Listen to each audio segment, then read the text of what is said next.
This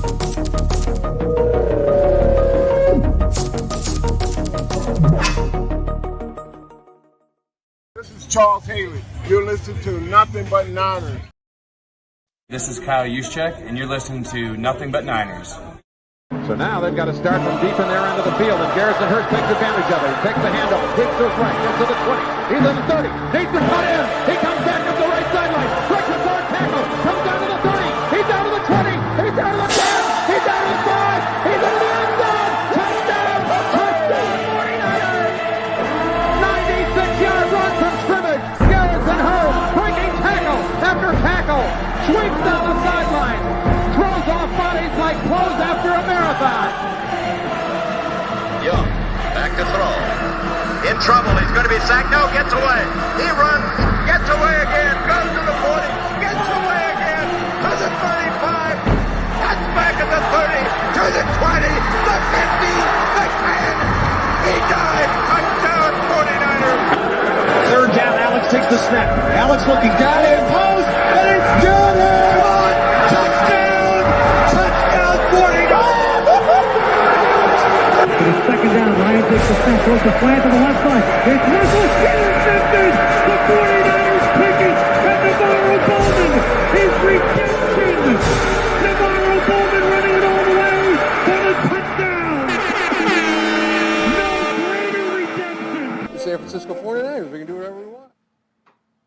Click, click, boom. What is going on, faithfuls? It's your boys, Mike, Zach, Brandon, and Nick. We are all here to bring you guys a fun-filled episode, Overreaction time. Now, listen, for those of you who are watching on the Nothing But Niners channel, and I know a lot of you guys are waiting to exclusively do victory shots, that is coming. We're going to be on for about 30, 40 minutes before we get to that, so stay right there. All right, I got a big cast here, guys. The 49ers have gone out there, and they have done a phenomenal job in this game, man. They went out there and took care of business. We got a lot to discuss. So, fellas, let's go around in order here.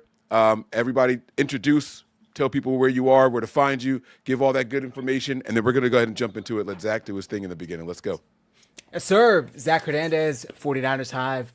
You guys know me. I'm on with Mike all the time. You can find me. My handle, it's a little blocked, but it's at Zach Hernan. I'll push it out a little bit with a couple of characters. There you go. Follow me on X. Follow 49ers Hive. Happy to be here. Excited to talk some 49ers football. Christmas week, guys. Merry Christmas. Christmas came early for the 49ers. Brandon, take it away. All right, can you hear me? Good. All right. Name is Brandon. I host Forever Faithful Podcast. You guys go ahead and hit the subscribe button over on our channel on YouTube. We're also on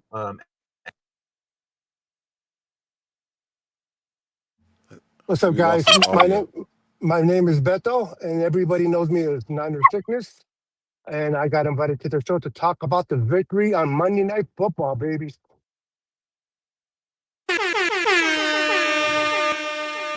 All right, Zach, man, I'm going to turn the controls over to you, bro. I'm going to pop these comments up on the stage, and we're just going to have a lot of fun, man. Let's go ahead and get into it. Let's do it, man. You want me to do like the kind of play-by-play, drive-by-drive? However you want to do it, well, man. I'm with you. We all knew what this game was going to be like coming into tonight. We understood that the Colts were likely going to lean on Jonathan Taylor, a ton of that, and ask Phillip Rivers to maybe convert some third downs, maybe try and take advantage. The Colts won the toss and took the ball first. And the very first play, what do? They go deep. Now, thankfully, it was overthrown, or maybe underthrown, I should say, but it was an incomplete pass, and the 49ers didn't really stop because they were still able to go down the field. They went 9 plays, 72 yards, and capped it off with a 20-yard touchdown pass to Alec Pierce, of which Cleveland Farrell jumped off sides early. Phillip Rivers had the free play, and he took advantage. I think Stout was in coverage, or forgetting who exactly was in coverage on this one, but Brown maybe. Either way, bad start for the 49ers defense. By the way, did you know that was Phillip Rivers' first free play touchdown of his career? That's insane to play for that long. I had no idea. Yeah. They said it on the nuts. broadcast. So insane. They give up a touchdown to start. I'm sure we're all thinking, damn, this defense, here we go again. They converted a 2nd and 15, a 3rd and 8, a 3rd and 8 again, a 3rd and 13, and the touchdown pass was from 2nd and 7 at the Niners 20-yard line. So they start off immediately down 7-0, but no fear, the 49ers offense gets the ball back, and they start on their own 31. McCaffrey, 4-yard run. Purdy hits Kittle for 26 yards. Purdy hits McCaffrey for 6 yards. 2nd down, McCaffrey, another 9-yard run.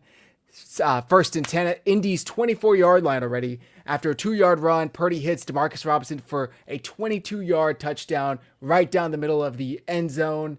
Beautiful throw. Great work by Demarcus Robinson getting those 2 feet in.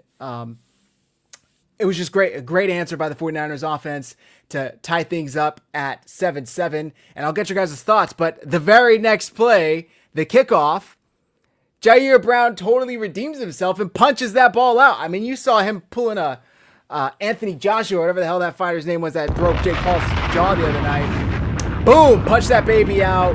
And Jake Tonjes was all over it. Gives the Niners the ball at the Indy 26. And they took advantage. It only took them 5 plays. 12-yard pass to Kittle. 5-yard run by McCaffrey, 6-yard run by McCaffrey. After a 1-yard run by Brian Robinson, Purdy hits McCaffrey for a 2-yard score. And just like that, they're up 14-7. Mike, I'll start with you. How are you thinking about how the Colts started? How are you thinking about how the Niners stole a possession? Get up two TDs to 1, just like that. How are you feeling at this point? Yeah, it was I thought it was a ballsy move for them to take the ball and go first. I'm like, oh man, if we get a stop early, we can really set the tone here. And then they marched right down the field, and I was like, oh shit, we're going to be in for a long game. Right. Like I was worried right out of the gate. I'm not going to lie to you. So then the Niners get the ball back, and I was like, okay, shootout time. Like I felt it right then and there. I was like, all right, I can see what kind of game this is going to be. So we march down the field, we get our score, and then, like you said, Jair Brown, who was also the person responsible for giving up that touchdown, said, y'all not going to make me the butt of no jokes today. He said, I got one for y'all. Special teams unit doing special things out there when we needed them most. Way to set the tone nice and early in that game, man. I loved it. I'm gonna stop there. Yeah, no, I agree. Brandon, I know we were in the chat thinking, usually the Niners defense with under Saleh, they kind of start off a little soft maybe for the first 1 to 2 drives, get a feel for the defense or for the opposing offense, and then they kind of lock in. Were you thinking that as well? Were you thinking that they were just getting a feel for Phillip Rivers, what the Colts were trying to do, and ultimately they would lock in? Yeah, no, I definitely was thinking that, like we were talking about in the chat, man. We're like, well, this is going to be a long freaking night.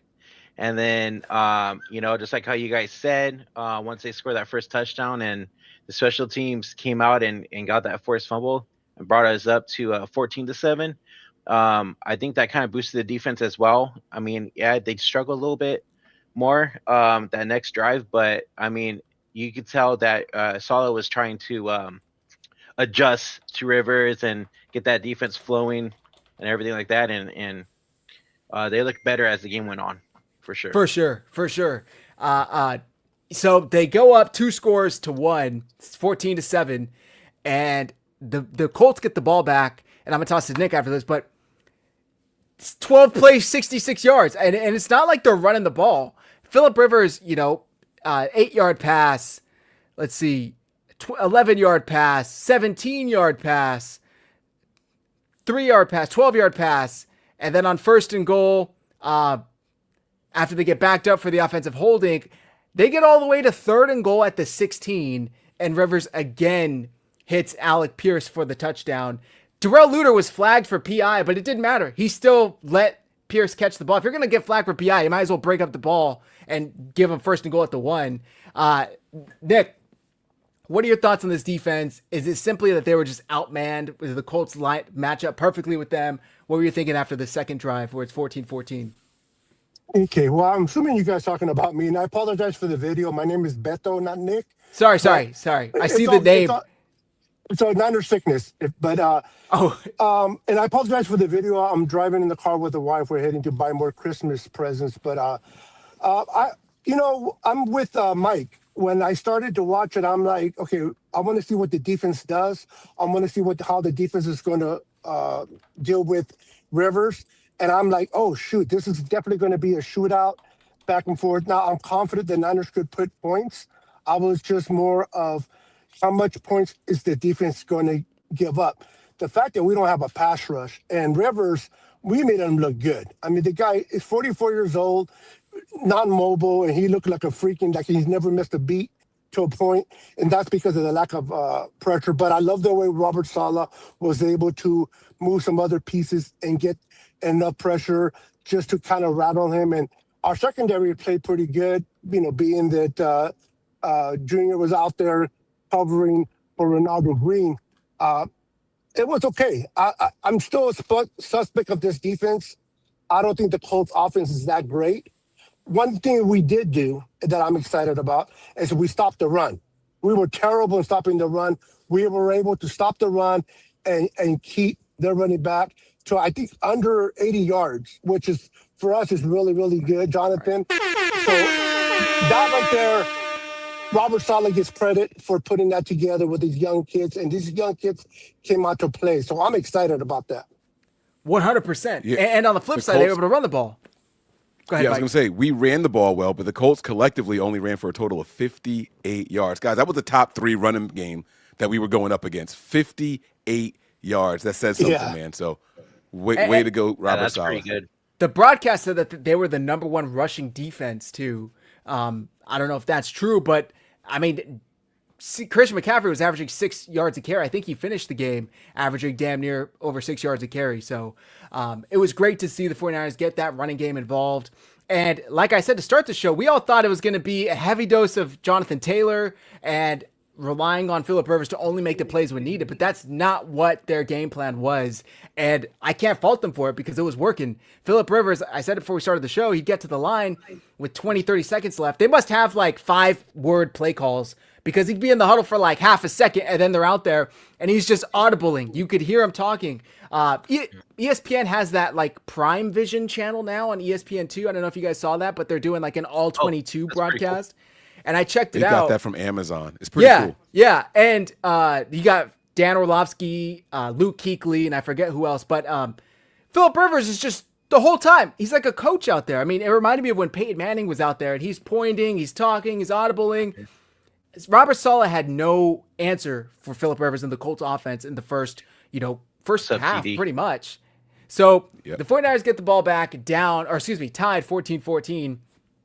What do you know? They get another touchdown. 10 plays, 69 yards. It includes 12-yard run by McCaffrey. There was a 12-yard pass to Kendrick Bourne where he earned his bonus. The Colts challenge ended up getting reversed. This bonus has been the most earned and unearned of like any bonus I could think of because they got overturned. It was an incomplete pass. And on 3rd and 10, Purdy scrambles for 9 yards, setting up 4th and short. He's able to sneak it for the first. 18-yard run by McCaffrey. And on 2nd and 9, 10-yard pass to McCaffrey. 6-yard run by Robinson sets up 2nd and 4 at the Indy 11, which Purdy rolls out to his right, throws back across his body for George Kittle, who gets in the end zone for the 3rd touchdown of the day.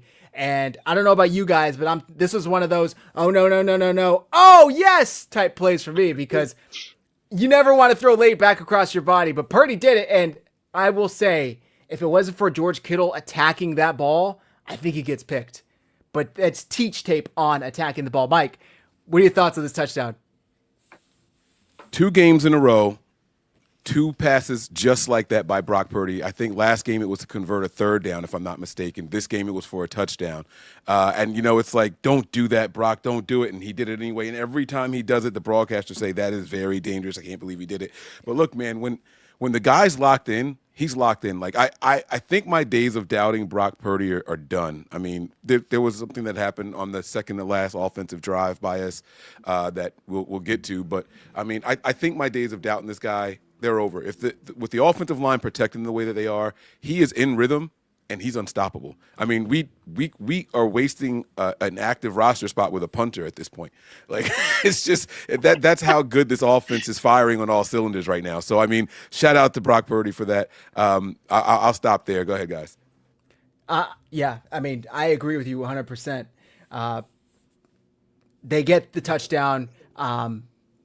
It's hard to hold it against him because those are the types of plays he makes, right?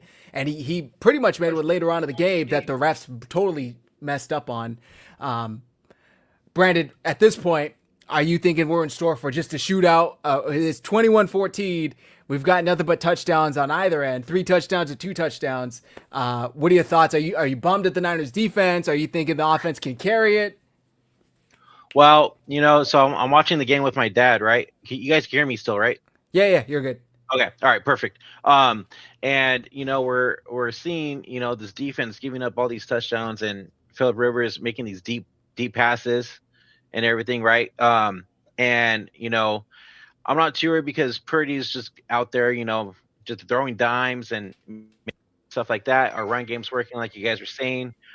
And I kind of said this in the chat too. I'm like, this is gonna be an offensive game, basically all game. That's what I'm thinking, right? And then like I'm like, it's just base. It has to basically be on the offense now. Before in past years, it was always the defense, right? But this year for sure, knowing how we're like iffy on the defense this year, right? We do have to rely on our offense a lot more, and I'm kind of worried going into playoffs about our defense. But I mean, it is what it is, type thing. But I think once halftime hit, I wasn't too worried anymore, to be honest. Well, all right, let's not get ahead. Let's not get ahead of ourselves. Oh, they did come up with a stop. No, you're good. You're good. The next drive, after going up 21-14, they did get a 3-and-out, and not only that, but on second down, C.J. West gets his first sack of his career on Phillip Rivers, which forced it into a 3rd and 12. Which Rivers hits Michael Pittman, who almost picked it up. To be fair, he got 10 yards on 3rd and 12, but they did have to punt, and the 49ers get the ball back with 7 minutes left in the second quarter. And what do you know? They go 12 plays, 75 yards. This one does stall out, though. At the Indianapolis 7-yard line, and it was almost another dime to George Kittle in the end zone. It was 3rd and 6 at the Indy 7. If I remember this play correctly, I think this was the one that went right off of George Kittle's fingertips. I could be wrong, but I'm pretty sure that it was in the left corner of the end zone, and Eddie Pinheiro comes out and makes the field goal to give the 49ers a 10-point lead. Play. Yeah, it was so close to getting that. That would have been beautiful. They go up 10, but the Colts go right back and get a 7-play, 45-yard drive of their own to get a field goal to cut the lead back to 7 with 17 seconds left in the half. And the 49ers get the kickoff, and Sky Moore, what do you know, takes it 36 yards to the 40. Purdy hits Kendrick Bourne for 14 yards. That leaves the 49ers with a chance at a 64-yard field goal. And Eddie Pinheiro goes out there. Boy, was he close. I thought that thing was going to go in, and it doinks off the bottom of the goalpost. I mean, when do you ever see that? And Double A, you got it right there in the chat. I said yesterday, can we just have a missed field goal before the playoffs?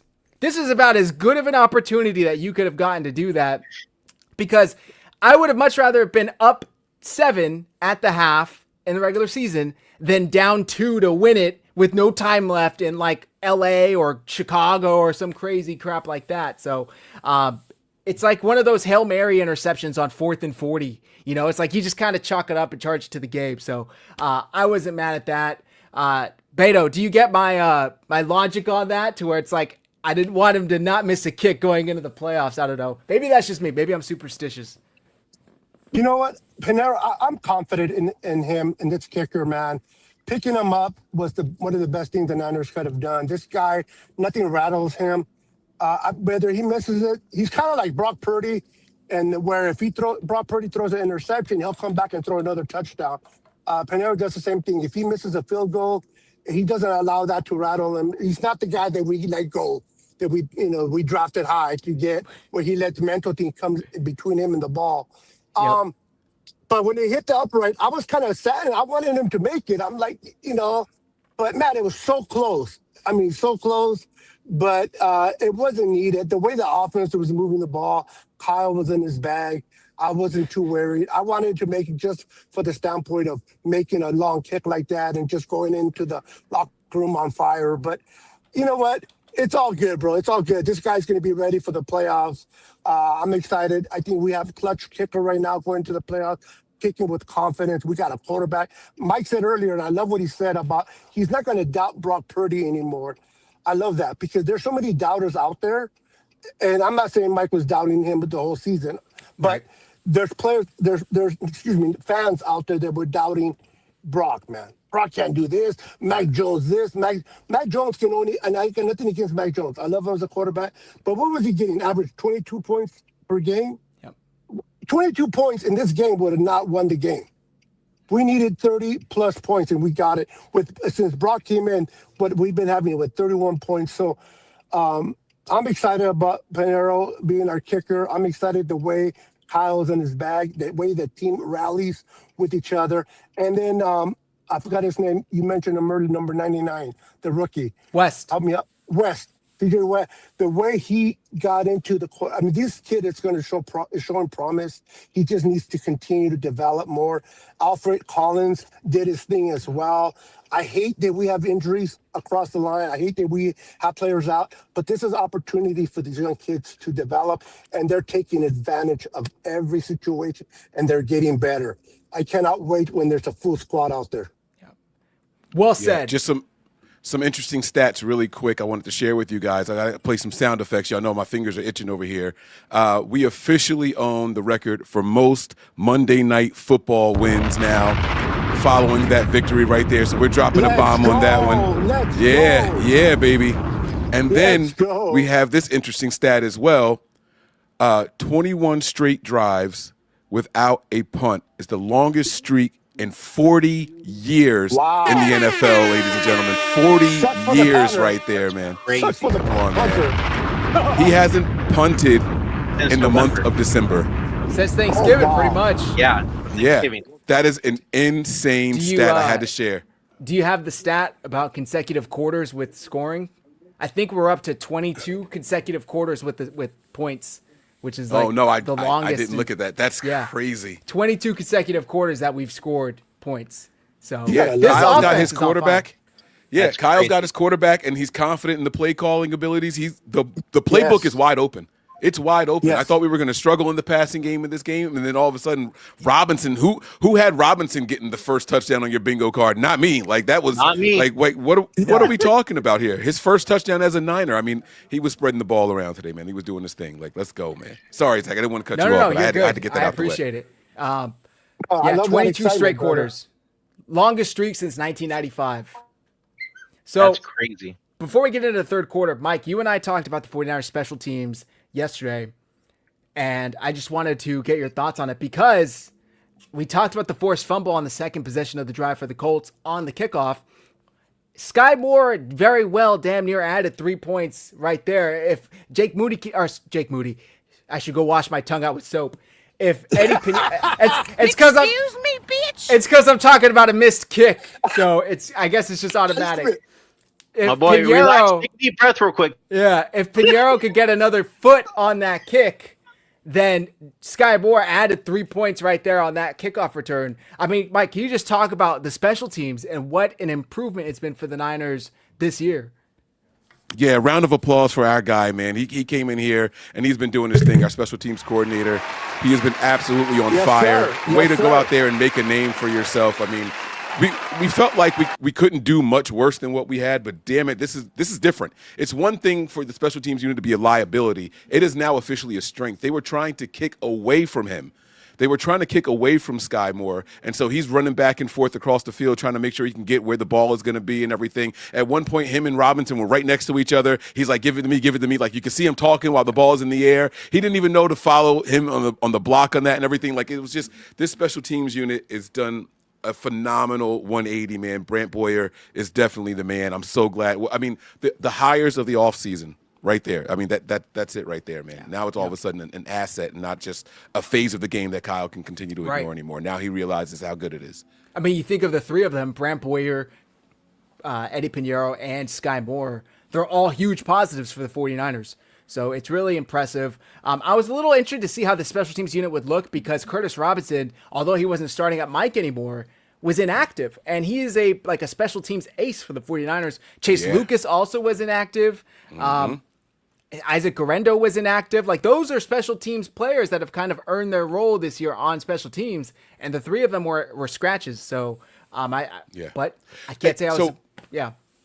During the Patreon live, people were asking if now. Obviously, no one was down there to do it, but that doink came back pretty far. I think it went back out to like the damn near 15-yard line, right? They were like, if we had have caught that ball before it hit the ground, were we able to run that ball in?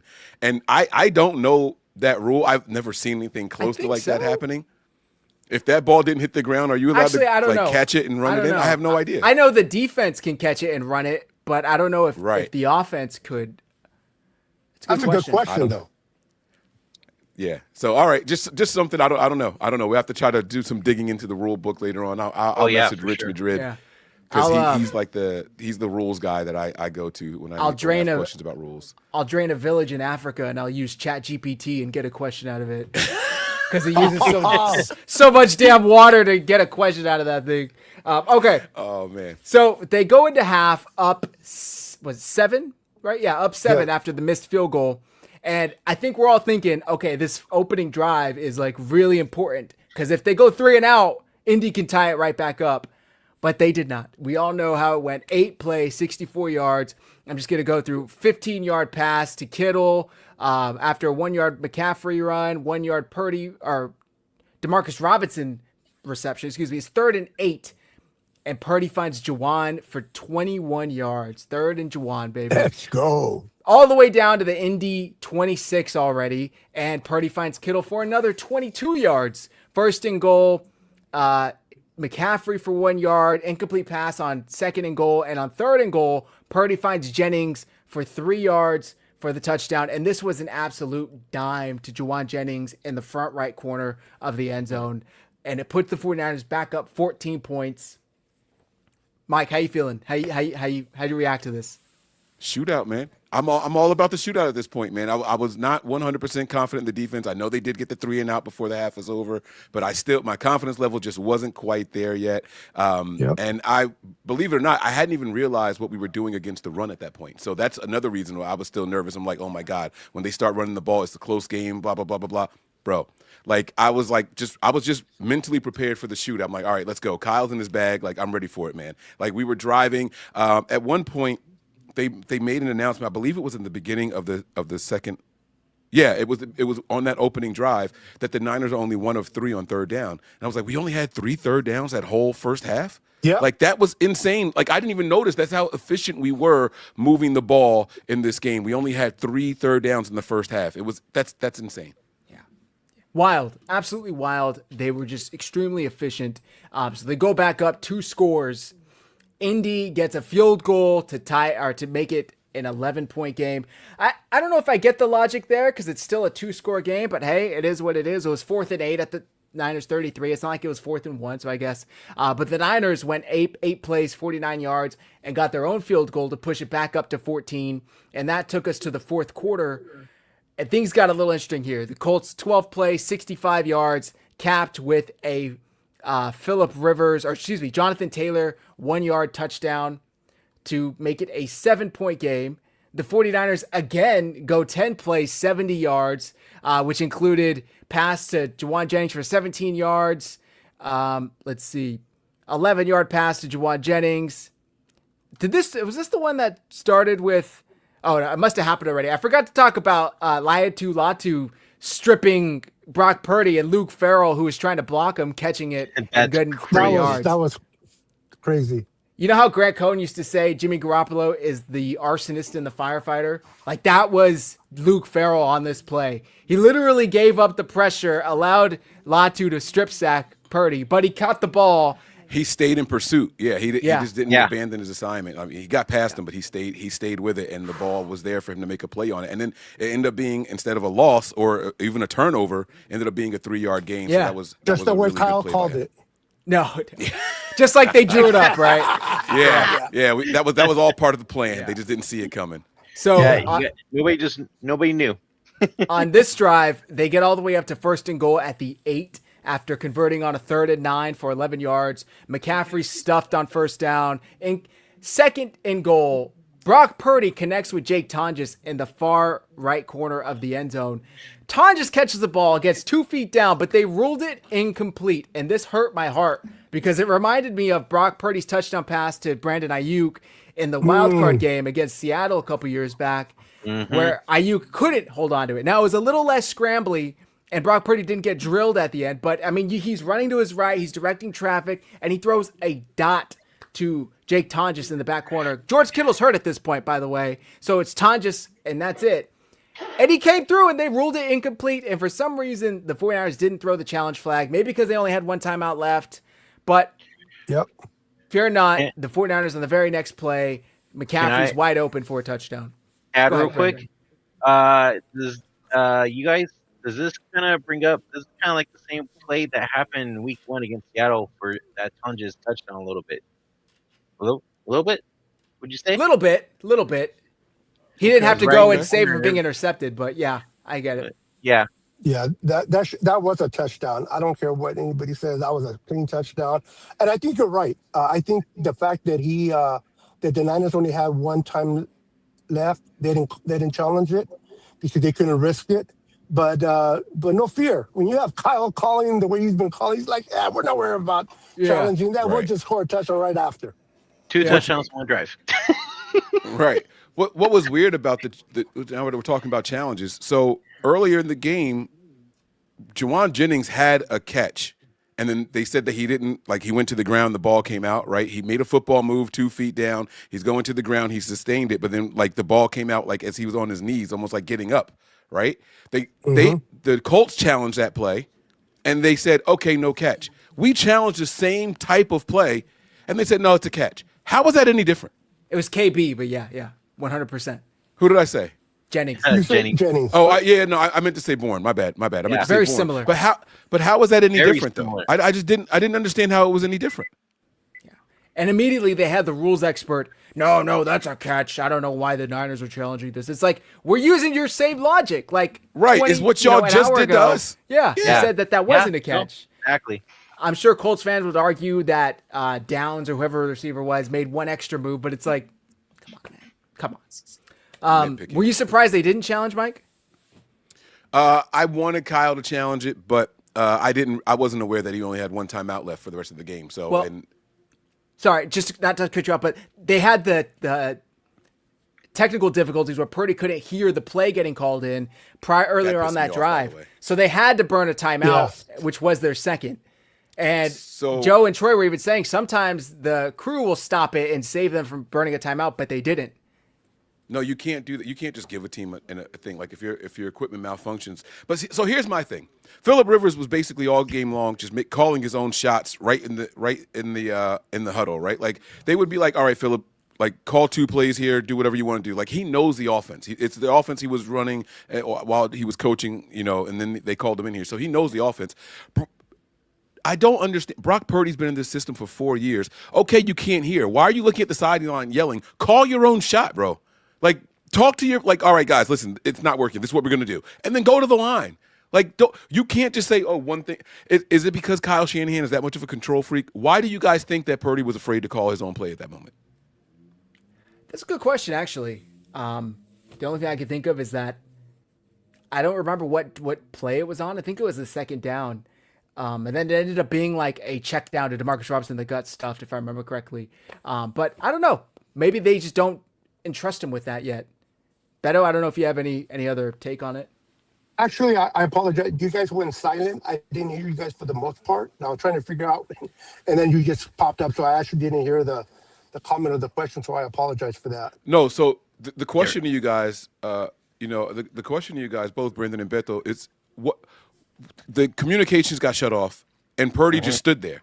Why not call your own play? You've been in the system longer than Kyle Shanahan has had any other quarterback since he's been a coach. So you know the offense better than any quarterback Kyle's ever had. Just call your own play. And my question to you guys is, why do you think Purdy didn't do it? Like, is Kyle Shanahan that much of a control freak? I think he didn't want Mac Jones to come back into the game for the rest of the season. No, I'm just kidding. But you're right. He should have. I thought the same thing, Mike. No lie. I think he should have called his own play. instead of burning a precious timeout like that. And the fact that he kind of froze like a deer in the headlights was a little surprising based on how everything was flowing in this game. That's funny. Brock should have did something, but I don't know. Brock sat there and turned into a deer and didn't do anything. He's afraid of who are we kidding? He's afraid of Shanahan, bro. He's like, nah, Mac Jones is not playing that bad. So you know what? Let me just play dumb here and not lose my job. Yeah, I'm not quite sure what was going on there because doesn't he also his wrist too?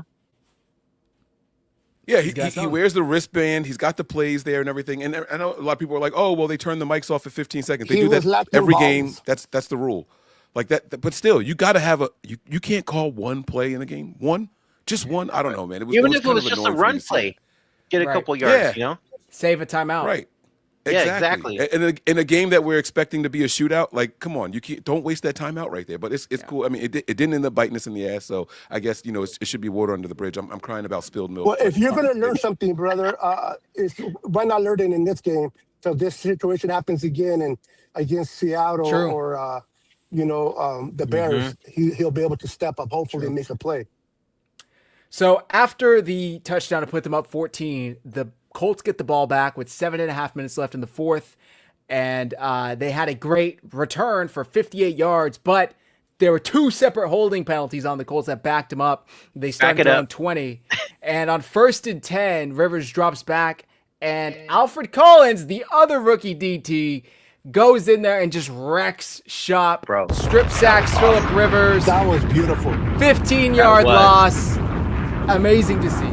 Amazing to see. And then on 2nd and 25, incomplete pass. D. Winters with that fantastic pass breakup. And on 3rd and 25, another incomplete pass to Josh Downs. 4th and 25, Colts have to punt it away. And the Niners get the ball back with 6:20 left, up 14. And after 4 plays, Purdy drops back. He goes for Kendrick Bourne. It's a little high. It hit Bourne in both hands. It gets deflected and intercepted by Cam Bynum. And the Colts get the ball back, and I'm thinking, shit. It's a 2-score game. They're driving down the field. In 3 plays, they went 9 yards, 33 yards. So they went 42 yards, in 2 plays. 1st and 10 at the Niners 29. Phillip Rivers drops back to go for Tyler Warren. And D.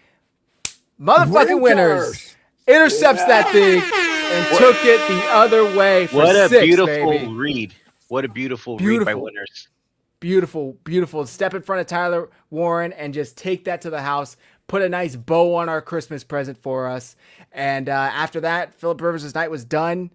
They put in Riley Leonard, who went 4 and out, I guess you could say. And the Niners were able to go into victory formation and ultimately win this 21-point victory, 48-27. Brock Purdy, first 49ers quarterback to have 5 touchdowns since Joe Montana. He's also crazy.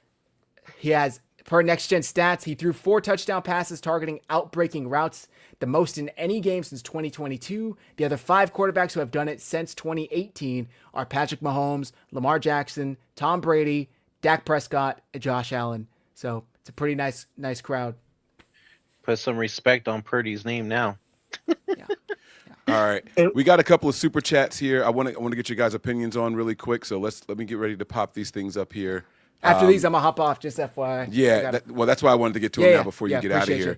I'll start with this one because it was also it's mentioned that Winters interception here. Sean Shepard has the first super chat that we're reading of the night, not the first one though, but he says, "What's up with Navarro Winters? I see what you did there, number 53, Navarro Bowman, pick at the stick, blah blah blah blah." Right? I get it. I get it. He says JJ looking a little Anquan Boldenish. And then he says, how bad is Kittle, that ankle injury? And then he said McCaffrey looked a little hurt. And then did Matt retire? Is the sky blue? All right. So, Zach, why don't you go ahead and start with your did Matt retire?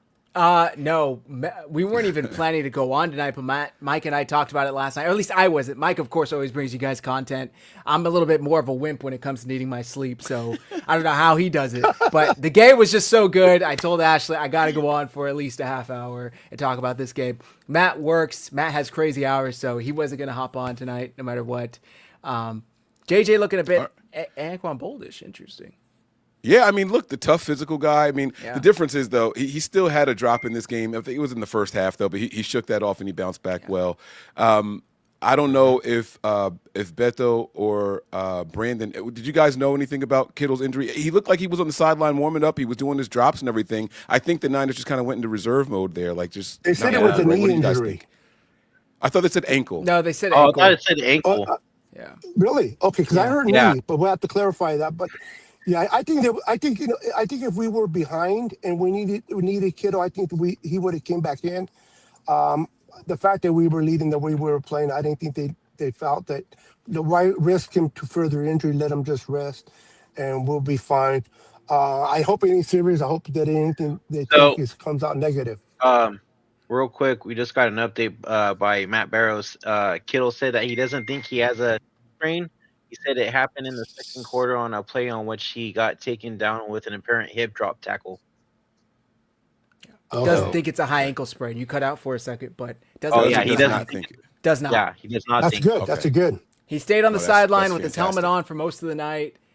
Tatum Bethune also got shaken up with the ankle injury, but he did return later on. He did return. Yes, he did. So Yeah. Real All right. quick, if you don't mind, if I'm real quick, I just wanted to say on the D. Winters score, I love the way the defense stepped up and backed up Brock Purdy after that, turnover. How they show each other, how they have each other's back, and that was a clean play. And I was excited because I'm like, oh, here we go again. We're gonna let him back in, and D. Winters says, nah. You keep watching football on the TV, and I'll play and make those plays. And I'm like, all right, let's go. Yeah, I want to get let's get Zach and Beto's opinion here. It says, why is Purdy still in the game for that interception? This is from Eric. Thank you for the super chat. We appreciate it. You two, give me your thoughts on that really quick. I mean, you're up. I think they were only up 2 scores at that point. Yeah. You're up Yeah, two they're up 2 scores. scores. There's still 7 minutes left, roughly 6 minutes left when you go in the drive. I think that's too early to pull starters. You go 1-3 and out. Colts go and drive and get a touchdown. Suddenly it's a 7-point game. So I don't think they could have pulled him. It was a shootout, back and forth. So, it wasn't like the Niners were just running the ball and killing time. It was a shootout. And at that point, you want to continue to have Brock play in there. He's playing good. He's running the system the way it needs to be run. And he's running sufficient, the offense. You don't want to break something that is not broken or try to fix something that ain't broken. I know people worry about injuries, but when you're hot, you just got to ride the hot hand, in my opinion. On top of that, I mean, his total numbers, 25 for 34, 295, 5 touchdowns. At that point, no interceptions, only sacked once, 126.8 passer rating, 89.5 QBR. I mean, he was balling out. You don't take him out. You don't take him out. Yeah. And especially without that much time left too. And then, I mean, yes, the defense did play better, but you still never know because if defense could have gave up another touchdown or so, right? Yep. And then we pulled out prettier. Made no sense. Yeah. Yeah. I agree, man. And it's not like he was under pressure all game long. I think he got just sacked once, right? Sack, so, I mean, he had a pretty clean pocket. I mean, all night long. It's not even like he was getting a ton of pressure on him. Forget the sack, right? Like, it was just this offensive line has definitely stepped up. So I like that there. It has. It really has. I'm surprised. Yeah, Brandon, I mean, not much to comment on it here, but Gray Fox, this was the first super chat of the show. He says simply belt to ass. And by the way, you can curse in the super chat, Gray Fox, and ass they let slide. So but I appreciate it. I like you being safe. Thank you there. Brandon, do you have any thoughts on that, man? Belt to ass, baby. You know what's funny is I was actually going to put that in my title for today's show. 49ers gave that belt to ass to the Colts in prime time. So, Yeah. You got to love it, man. I like it. And then we have one more super chat from Nigel so far here. He says, Dub City, in honor of our guy, Fred Warner, right? Throw those W's up, y'all. Let's go. Put those W's in the chat right now, man. And he said, you talk about the Tonga's toe drag was a touchdown. We did go over that already. I think we all agree that it was one. And the only reason Kyle didn't challenge it is because there was only one timeout remaining. Listen, Zach, I know you got to get going here. You just sent me something. Do you want me to pop this up on the screen? No, it was what Brandon read. It was Matt Barrows' update. Okay. So you guys are all good. But all right. I got to head out. Go Niners, guys. Have a very Merry Christmas. Good seeing you, gentlemen. Yes. Take care, Thank guys. you for having me on, Zach. Yeah, of course. Have a great night, guys. right. I'll talk to you guys soon. All right. See you, Zach. Take care, man. All right, guys, listen, if you guys want to go, you can. If you want to stay, you guys are more than welcome to stay as well. But right now, the viewers of Nothing But Niners are expecting something. They've been waiting for this all episode long, guys. It is time. It is officially time for those victory shots. So let me go ahead and get the link to you guys right now.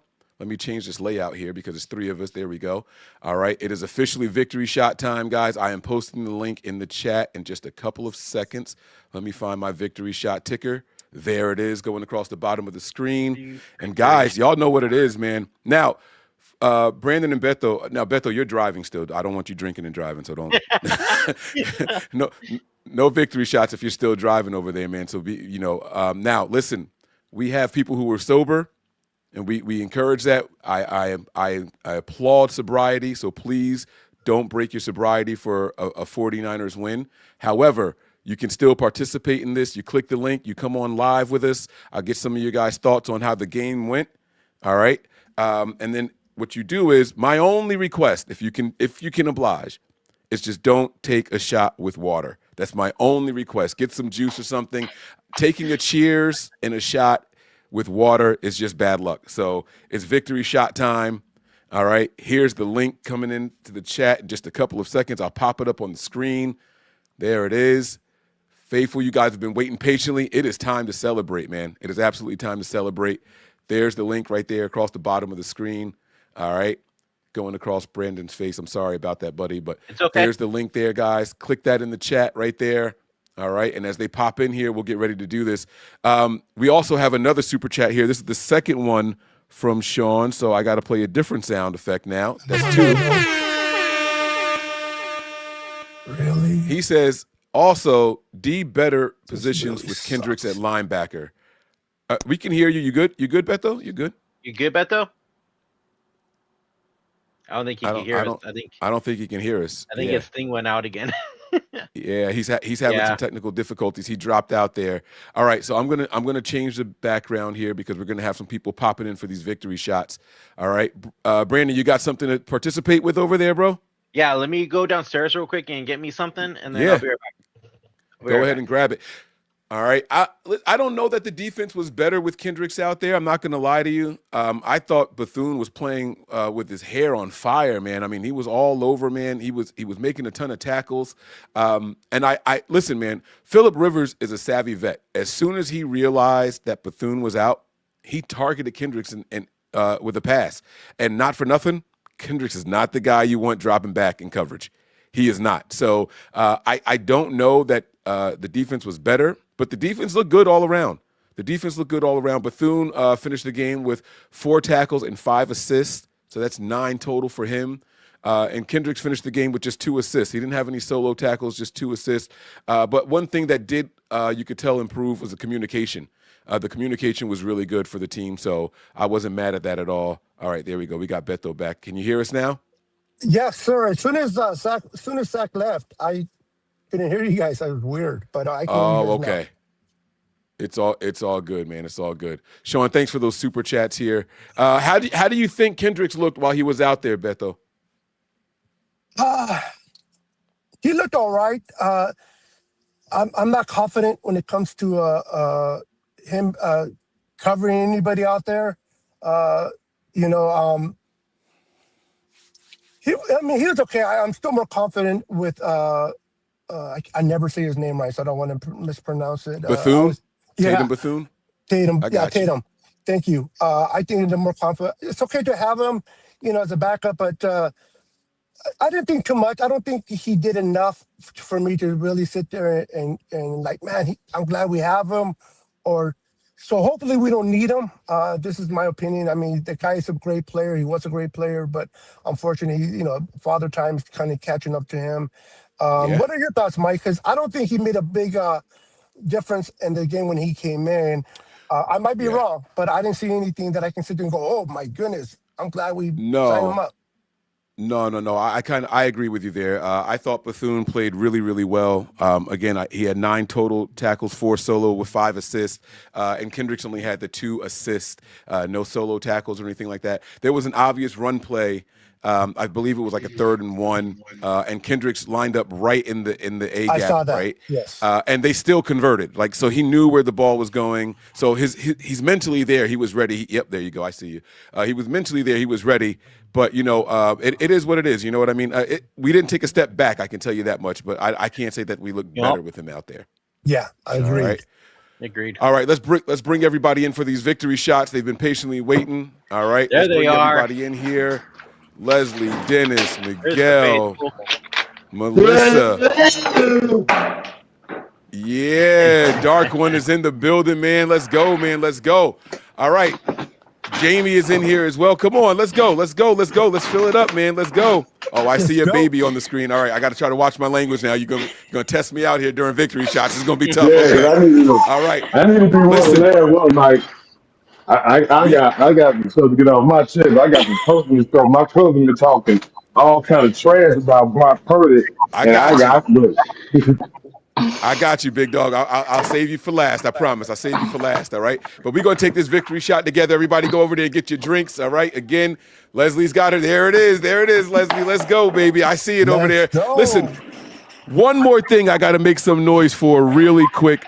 Christian McCaffrey officially has over 1,000 yards rushing, y'all. Let's go, man. Let's make some noise for Christian McCaffrey getting that 1K on the season, all right? All right. Dark One, are you ready for victory shots up there? What is he cleaning something? Is he at work? Yeah, I'm at work. All right, just don't accidentally take a shot of any cleaner, okay? Don't do it, bro.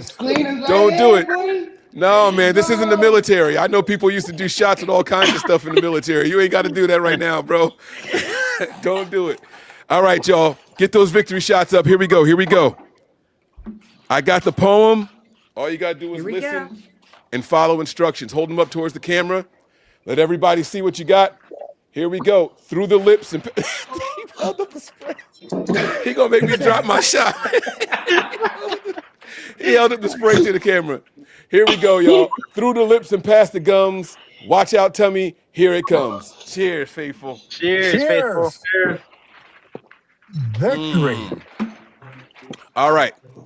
We're going to start with Leslie. Let me see if I can get this layout right now. Here we go. Okay. We're going to start with Leslie. This is going to be tough because everybody's so small. Where does she go? There she is. I'm right here. Leslie, I know you've been patiently waiting. Let me see if I could get this. I got to drag. The problem is the cursor is so small. My music ain't coming through. Hi. There she is. No music. You good. Miss Leslie. Okay. Hey. Miss Leslie is in the building. Now, this is what we do. You got to give me your dog of the day, and then you can give me your thoughts on who. There we go. I got 2 dogs. All right, I'll play it after you say it. Yeah, the first is Farrell. Thank you, Jesus. I told everybody there that was down in the pub. I said, oh no, that was a planned play. Honest, it was a trick play. Everybody started laughing, but that was heads up football. That's the kind of stuff I like to see. And of course, D Winters, because I've been yelling at the TV all night. I want a pick six. And he gave me my pick six. There you So go. that's my Christmas official, present. that's my birthday present. I'm just a couple days away from my birthday, but I'm going to take that as my birthday present. Yes. Happy birthday, Miss Leslie. Thank you, darling. Happy early birthday. Happy birthday. So We love you, Miss Leslie. oh, thank you. You know, my thoughts on the game, I got to tell you, I'm still concerned about the defense with lack of pass rush and pass defense. That bothers me a lot. I'm ready to go out and search for an edge rusher, a pass rusher. Since John Lynch doesn't seem to be able to find one, I'll go find one for him. I'm sure I'm good about individual plays. I saw the people that getting tackled. Bethune plays like, God, that kid is good. But to have our defense show up in the last 3 to 4 minutes, no. You know what I mean? That's wonderful that they come through when we need them. But come on, guys, we need more consistent play with the defense. Other than that, I was just really pleased with Brock Purdy. I've been yelling about him having that Joe Montana vibe ever since he walked onto the field. tonight he had it. So one more Dub City. I'm happy. And by the way, I'm watching the game tonight from Vegas, where I've been for the whole weekend. And yesterday, when the Steelers won, I spent the entire time running around the casino hugging people wearing Steelers jerseys. Nobody could figure out who this little old lady was that was, thank you so much. I just walk up to him, give him a big hug. Today, I'm running around in this. So people Love go, it. oh, now I get it. So I absolutely love it, man. That is awesome to hear, man. Yeah, the Steelers helping the Niners clinch a spot, right? I mean, that's what I'm talking about, man. This has been a good week. We had the gift, and we didn't even need to go out there and get the win, but now we are aiming for that #1 spot, man. The Niners are locked in. They're laser focused, and I can't wait to see how everything plays out. Miss Leslie. I'm going to tell you, I don't even want to go, I don't want to get too far ahead of myself, but it feels like everything's just aligning. And I'm just like, oh, thank you, thank you. So we'll see. I've been talking about the stars aligning all season. Go ahead, Brandon. I got Yes, you. I agree. Mention too, for everybody in here, let's just put out there, we are the 5th seed now, and we're ahead of the Rams. Just putting that out there. sir. Okay? Oh my God. Yep. We moved up Yes, to we are. spot number 5. That's right. That is correct. So that's also something very good for the Niners. That's right. Yes. All right. Miss Leslie, thank you so much. I believe other people want to join, and we got a full stage right now. So unfortunately, I'm going to need you to actually leave after you guys speak. Got you. All right. I am Okay. going to bring Dark One up next. All right. That way you can go ahead and get back to work, bro. So let's see if I can get you in here. Let me see if I can get you up on the main screen here. There you go. All right. Take yourself off of mute. You got to give me your dog of the day, man. You got to have somebody that you want to highlight out there, man. What's up? Who you got? I can work and talk. That's what I do for a living, all right? Come on, baby. Let's go. Let's go. All right, dog of the day, CMC, boy. Let's go, baby. Hold up. Can I pet that dog? Huh? One more. Hey, Mike, Let's do go, me a baby. favor. Yeah, what's up? Before the end of the video, you gotta play the that mixed Can I Pet That Oh, Dog I got the mix. music. Oh, you know I got the music coming at the end of it. You know I got the music coming at the end, bro. We're going to have a little jam session. You know what it's going to be already, baby. Oh, for sure. For sure, man. Give me your thoughts, man. What's your let me ask you a question. I got one for you. What are your biggest concerns outside of the defense going forward? You said outside of the defense? Outside the defense. That's outside. low-hanging fruit. I think we are a little concerned with the defense and how they're looking, right? But is there anything else that you just think like, oh, man, I'm just not 100% certain on? Like, is this going to come back and bite us later? We need our main wide receiver. We need Ricky Pearsall. As long as he can stay healthy, that's my only concern. Okay. I like that. Yeah, the receiving core. I had questions going into today, but here it is. Brock Purdy 4 different people caught touchdowns today or something crazy like that? Like, Brock said, I don't care who's out there, man. It don't matter. He said it don't matter. Pearsall, Pinesaw, he don't care. Like, he's throwing the ball to anything and everybody out there. So I like it, man. But that is a concern of mine also. So we got to see what happens with the receiving core. You got anything else for us before we let you go, bro? Yeah, in the beginning of the season, my girl, she's a Steelers fan, right? So we always, every time the season starts, we always say our Super Bowl matchup will be, Niners versus Steelers. And, we're still trying to get to that. You know what I'm saying? Are the Steelers eliminated? No, sir. No, they're leading the division. No, they're first place in their division. Shut the front door. Are you serious? 9-6. That division Yes, is sir. terrible, Mike. Oh, my goodness. And mind you, the Ravens lost yesterday, too. Yeah, they did. They absolutely did. All right. Darkman, I'm going to have to let you go, bro, unless you got anything else for us. And then I'm going to try to pull Dennis up. I see Dennis over there sitting there chilling. So you got anything else for us, big dog? Nah, man. Bang, bang, Niner game. You already know. All day, baby. All day, man. Appreciate you, man. Be safe out there. With the cleaning supplies. Dennis, what's going on, man? What's up, everybody? Mr. DJ is in the building. What's up, big dog? What happened was I just got off of work, so I didn't really get the whole game, but I was listening on the airways. So my dog of the day, it has Give it to me. What today is 23rd, so it's my man CMC who got his 1,000-yard season this year. Yeah, let's go. Let's go. Here it comes. Here it comes. And Let's go. today. Today is the 23rd, and today is my birthday. So, Oh, it's your birthday. Oh, Happy snap. Oh, man. Happy birthday! I'm late. Happy birthday, Dennis. Birthday, man. Happy birthday, Dennis. all this day is 23rd. 23rd. I hear you. You know what, Dennis? I'm going to take a birthday shot for you right now, bro. I'm going to take another one. If y'all want to join me, y'all feel free. I'm going to say the poem and everything all over again, too. I don't care. There you go, Mike. There you I go. don't care. I'm on vacation, by the way, y'all. Y'all want to know? Zach said, I don't know how Mike can go live for so long and so much. I'm on vacation. I don't go to Hey, work. I'm on all vacation. week 3 long. shots left. Feel you on that one. Let's go. Let's go, baby. See, that's what I'm talking about. So the vacation heads and to Dennis's birthday. Here we go, y'all. We doing one more for my man. Here we go. Let's go. Through the lips and past the gums. Watch out, tummy. Here it comes again. Let's go, man. Salute.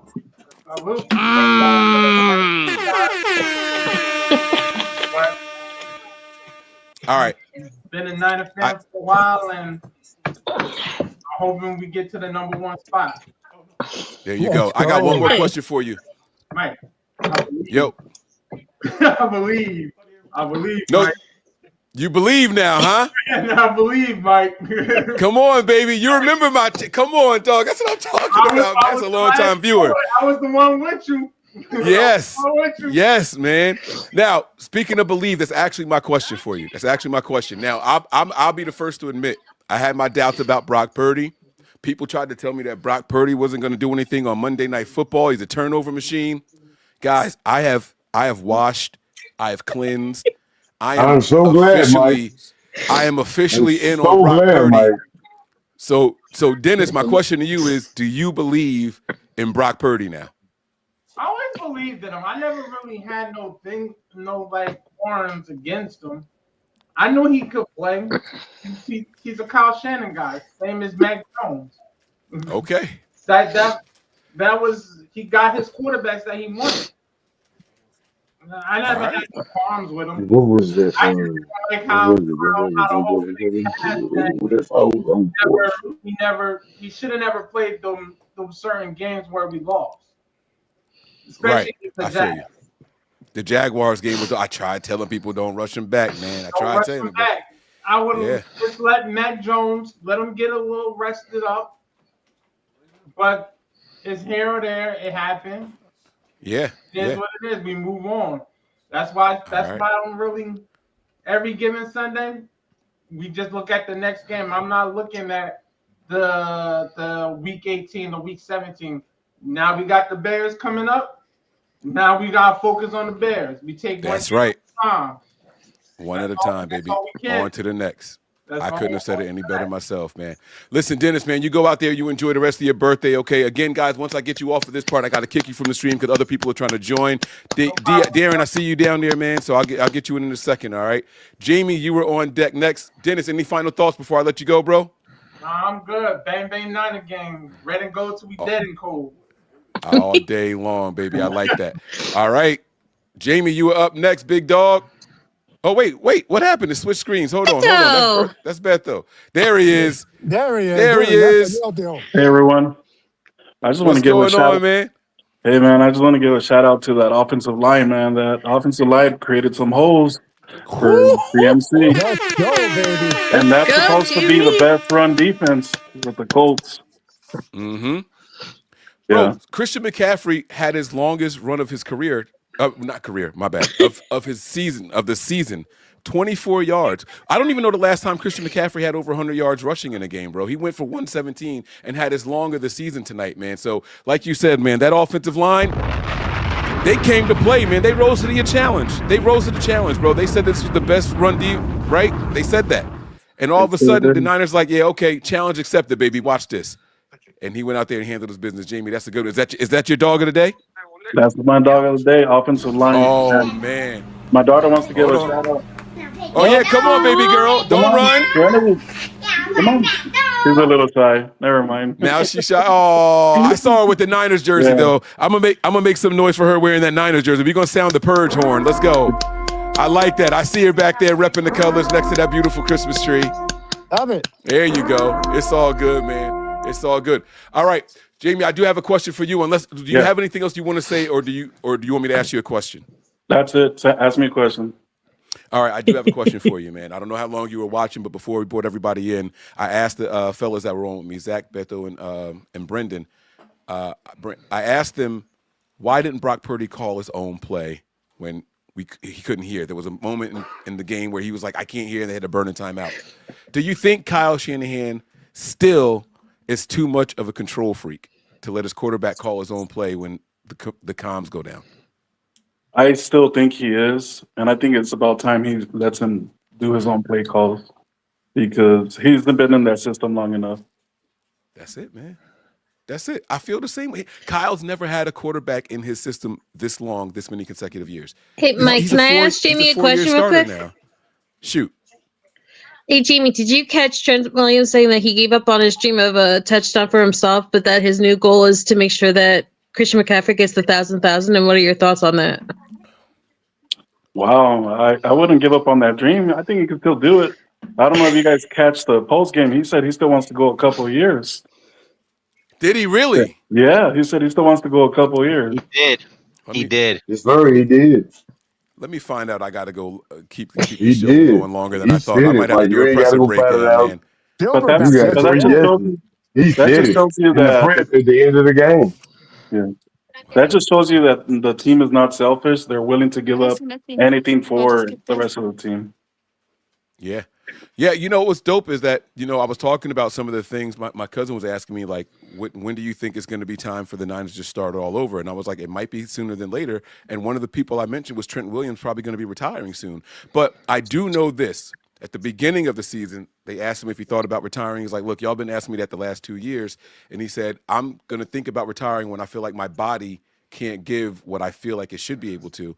And at the beginning of the season, I was like, oh, shit, it might be time. I'm sorry. I don't know if baby girl can hear me. I was like, oh, shoot, it might be time. But then the way he's been playing lately, Trent Williams looks like the best tackle in the league again. These last 6-7 games, Trent Williams has been on absolute fire. So, I mean, if he's feeling that way, let's go, man. Run it back. I'm cool with it. I'm cool with it, baby. Let's go. Mike, I sent you the clip on Twitter. You sent it to? Okay. All right. Let me see if I can find. You said you sent it on Twitter? Yeah, on Twitter. All right. All right. I'll take a look for it. All right. Hey, Mike, all right, thank Jamie, you. man. Thank you so much for joining, man. Tell baby girl next time she's on, I want to hear what her question is, okay, or what her comment is next time, okay? We'll get her on the next victory show, okay? Sure will. All right, Jamie. Thank you. Merry Christmas to you both. Merry Christmas. All right, we're going to pull Jamie out. I'm actually going to add Darren to the stage. Now, Darren, that's not the name I'm used to seeing for you, is it? Like, what, am I tripping? Who is this? Is it your name is not Darren, is it? Yeah. Is it always? I thought it said something different in the bottom corner when you were on last time. But listen, I know why you're here because you didn't get to do a victory shot yet. So guess what? I'm about to pour up another one, y'all. Let's go, huh? Y'all thought I forgot? No, I did not forget. I'm taking another one. That's right. And listen, if you guys are participating, y'all asses better be home or have a designated driver. I'm telling y'all, I drink, but drink responsibly, y'all. So please don't do anything crazy. Darren, man, I got you, bro. I want y'all to see my surroundings, Mike, so you can see I'm at home. You see the lights. You at home. I got my TVO. Let's take this one as a family. Let me change the layout here. Hold on. Let's change the layout here. We're gonna do this one as a family, y'all. Let's go. Let's go, man. Here we go. Hold them up. Y'all ready? Everybody need it. There we go. Let's go. Let's do it. Go. Through the lips and past the gums. Watch out, tummy. Here it comes. Number 3. Number 7 for me. He said number 7. I took a shot for every Brock Purdy touchdown. Oh, damn. I don't think your eye's going to work if you take too many more shots, bro. Mike, I'm 50 years old. I've been drinking like a fish for a long time. I have slowed way down. But I can drink everybody under the table on this line right now. Trust me.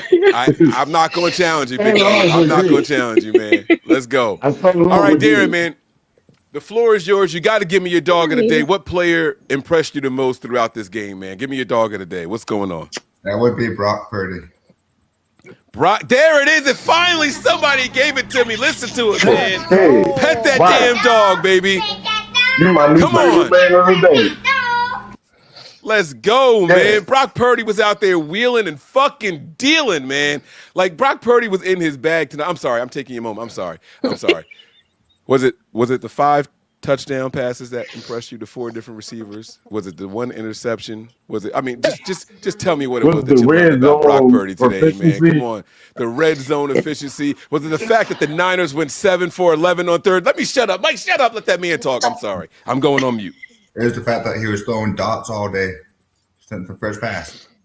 Let's go. The man was doing this thing Like tonight. only one pass got away from him, and that was like INT. I got a question. I just want one question. Can I ask a question? Was that not supposed to be a playoff defense?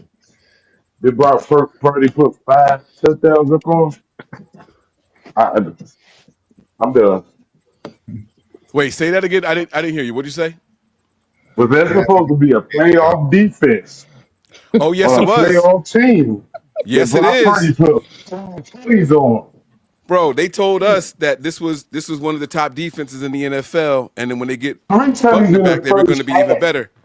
They told us that this was one of the top rushing defenses, and Christian McCaffrey got one of his few 100-yard rushing games in this game. I mean, listen, man, they could talk all the talk they want to talk, but when the bright lights come on, man, you got to answer. Dude, You got to answer. When the bright light come on, when the sun shine, God, Yes, come on sir. my hour. Go ahead, bro. You got it. Yes, sir.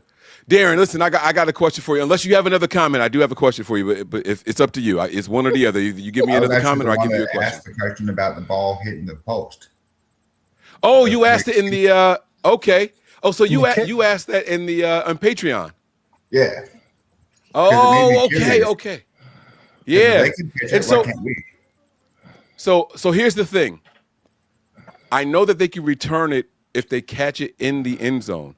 Someone put in the chat, and I believe they're actually right. The crossbar is out of bounds. So no, you should not be able to pick it up and run it in. But like I said, I'll get a definitive answer. I don't know the answer to that, but I'll find out for you. I'm going to do the research on it. That was a phenomenal question, man, because it's just something I've never thought about. I wonder what was going through your mind, like, to make you even think that, like, was it how far it bounced backwards? Like, oh, shit, if somebody was there, they could have got it. Looking at that, one of our players was pretty close to the ball when it was going towards the ground. Oh, okay. All right. You got to watch the replay. One of ours was like maybe a good 5 feet away from it. One of the How the hell did somebody get down there? Oh, you sure? Maybe it was one of their players. No, it was one of ours. We had 2. Why the hell was somebody 64 yards down the field from the? All right, I got to watch it again. I got to going to try to return it. I think. Oh, you want a gunner okay. to catch the return. They might have sent the gunner out there instead of blocking. They sent somebody down. Okay, I have to take a look though, man. I didn't even notice that. That's a phenomenal question. And with that, I'm going to leave you alone. I won't even ask anything else. All right, I won't ask anything You else. want I the like next that. person come up talking about the bogus 2 penalties. I'm waiting for Sunday night. With nowhere near no penalty. My brother-in-law's team. Sunday night, your brother-in-law's team. Wait, what'd you say? The Bears is his team. Oh, listen, I got a coworker. One of the guys that works for me is a diehard Bears fan, and if the Bears win, I might just throw like mad overtime on them and tell them it's mandatory. Like, I don't know, I got to do something. I got to figure something out if they win. But it's going to be a fun game, and this is going to be a tough one because of, well, I don't want to give too far ahead, but their defensive coordinator is somebody that Kyle Shanahan struggles against. So he got this is the year of getting the monkey off the back, right? Like Brock Purdy can't play good on Monday Night Football. What did he just do? He played really good, right? Brian Flores, right? I mean, they said Jim Schwartz was somebody that gives Kyle Shanahan fits. What did he do? He went out there and he took care of business, right? That's right. So now bring on Brian Flores. We not scared of those punk ass bit. Don't get me started. Brian Flores is on the Vikings, Mike. Oh, he's on the damn Vikings. You're right. Damn it. It's one of those teams. They just shuffle them around. Yeah, that's what it is. Had a punt in 21 possessions. Look at that, man. No, 21 straight possessions the Niners have not punted on, longest in 40 years, bro. The Niners are out there doing some phenomenal shit right now, man. Anybody who thought that we should have kept Mac Jones over Brock Purdy is crazy. Y'all, I'm here to tell y'all, I'm crazy. I'm crazy. It's all right. I'm crazy. I was wrong. I don't care. I was wrong. Mike, you're just from Jersey. It You takes a was real man so to admit wrong. that they're wrong, It's though. right, I Mike. love it. You was a Jersey. You was wrong. You Yeah, didn't. man. Brock Yeah. was the It's all MVP good. from the moment he It's stepped on all the good. field. Darren, man, listen, I appreciate you, big dog. Thank you so much for joining in here, man. I appreciate you, man. I'm going to go ahead and move on to the next one. Melissa, I hope you're ready. I know she's ready. I don't even know why I even said that. Like, I know she's ready. Look, she been holding it back, playing with a puppy the whole show. She can't wait to say something. Come on, Melissa. Actually, it's more his fault because he has a birthday next week, and it's miraculously going to be another birthday. He's going to be 15 years old next week. I said puppy. I misspoke like crazy. Dog years. Yeah, that So- dog is up there. So God bless, man. All right, 15 years old. Whew. Plus, I told you, Mike, he's gotten over his age where he wanted to attack the TV wherever he saw your face. Now you calm him down, so he had to be on the screen. I don't know. I think age calmed them down. It took a while. You got to give me your dog of the day, Melissa. Let's go. Let's get to it. Oh wait, or do y'all want me to play this Trent? Nah, I'll play the Trent Williams thing afterwards. I got it though. He did say Right. so I got it. Thank you. So my dog of the week has to be Joanne Jennings. Because I knew she was going there. I knew she was going there. I can't pass it off, man. Okay, he had a huge day. Y'all kept telling me that he doesn't need to be here. They don't need to resign him. They shouldn't have resigned him now. They shouldn't have brought him back after all the contract dispute crap. Right. Come on. And what? This is his 7th touchdown now. This is like his 3rd in 2 games, and like y'all keep telling me that he's a bum and that he's not needed, but man moves the ball. So whether you like it or not, the man moves the ball. Preach it, sister. And on to my ammo. And you want to bring up the non-catch, but guess what? He wasn't the one that was like KB with the fingers on the ball and then it led to a turnover. So y'all want KB, talk your shit, but I don't. That was a high throw by I'm ready for that because they gonna nitpick the shit out of every little error Brock Purdy had. They gonna nitpick it. That interception, but that's what they want. that throw across the body, that steals a touchdown. It started on X, and it started with this whole like group mentality thing. Like there were a bunch of mean girls, and as soon as one person hates somebody, everybody has to hate somebody. And I love Brandon, I love Beto, I love Mike because y'all, whether you agreed with me or not throughout the years, you've always supported me in my Juwan love. So I love all 3 of you. So I had to give a shout out to my boy. We love you too. That's right. We love you too. Jawan Jennings, by the way, Love you had 6 too, targets over in the day. He hauled in 5 of them for 71 yards and a touchdown. I mean, my man. Yes, they can see you. They is call Jawan 30 Jennings Jawan like a for a number reason. 1 wide receiver? Is he a number 1 wide receiver in the Yes, league? sir. Not on Well, this for team. us. Hell no. No, Nah, and he's not in the not. league. No. Do we have a number 1 wide receiver playing right now Yeah, in this he's league? going 100 miles an hour past the stadium, but he's not playing right now. Oh shit. Okay. I see what you did there. Hold on. Wait. Where is it? Hold up. Whoa. No. Beto, I love you to death, but he is nothing right now because he has not played since his injury. And even before his injury, he was That trash. wasn't a compliment. Bro, look, I ain't even gonna sweat it. Look, I'm gonna tell you right now. BA, I love him. I love BA. I love the player BA. I don't love the person BA. And we can leave it at that. We can leave it at that. The player BA. All right, let's hold on. No, Miguel. Hold on. Wait now. Come on. All right, Melissa, we got to get the rest of your thoughts. I can tell Miguel ready to turn up. You got to wait, bro. You next. You next. You got to wait. I'm ready. How long? Hold on. How long does this show go? Because I'm gonna be here to the end, Mike. I'm not going. Don't push it. Mike could go to Hey, 3, listen. 4 in the morning. Like, don't 3, 4 question in the Jersey. I am Jersey the only. can rock. Hold on. Everybody mute up. Listen, I am the only 49ers content creator to do a 24-hour stream and then come right back 6 hours later to go right back during the Super Bowl. Like, don't play with me. Don't test my endurance, baby. Don't test my endurance, baby. I'm built for this. This is what we do over here. Come on, man. Y'all, man, come on, man. I'm keeping my own horn. Let's go, man. Let's go, baby. I told you, nothing like Jersey, Mike. 24 hours. Yes, I sir. did a 24-hour stream the day before the Super Bowl. I took a power nap and then came back and was live for the Super Bowl again, bro. Come on now. Don't y'all? They can't play and we with me. stayed up into overtime, and then Mike stayed in overtime and had a big overreaction show after overtime. So that's right. That's no right. one touched like, Mike. Don't play with me. Mike. Y'all know how I get down. Melissa, the floor is yours, though. You either get a question from me or you give me another comment. You decide which one you want. I actually wanted to ask everybody a quick question before you ask me a question. Who impressed you more today as a rookie? CJ West with his sack or Alfred Collins having another fumble? That's a good question. I'm gonna go with the sacks. All right. I like that. That's a good answer. I like that. I'll give it to the floor, man. Beto, you're in here. Brandon, what do you guys think? Who was more impressive, CJ West to you guys, or Alfred Collins? We've seen Alfred Collins already do something incredible by stopping a player from getting a first down. I'm going to give it to CJ West, man. This guy's a rookie, not a second or a pick in the draft, and he went in there and got the quarterback when it was needed. We needed that sack, so most definitely giving it to West in this one. Can you guys hear me okay? Yes, sir. We got you loud and clear, baby.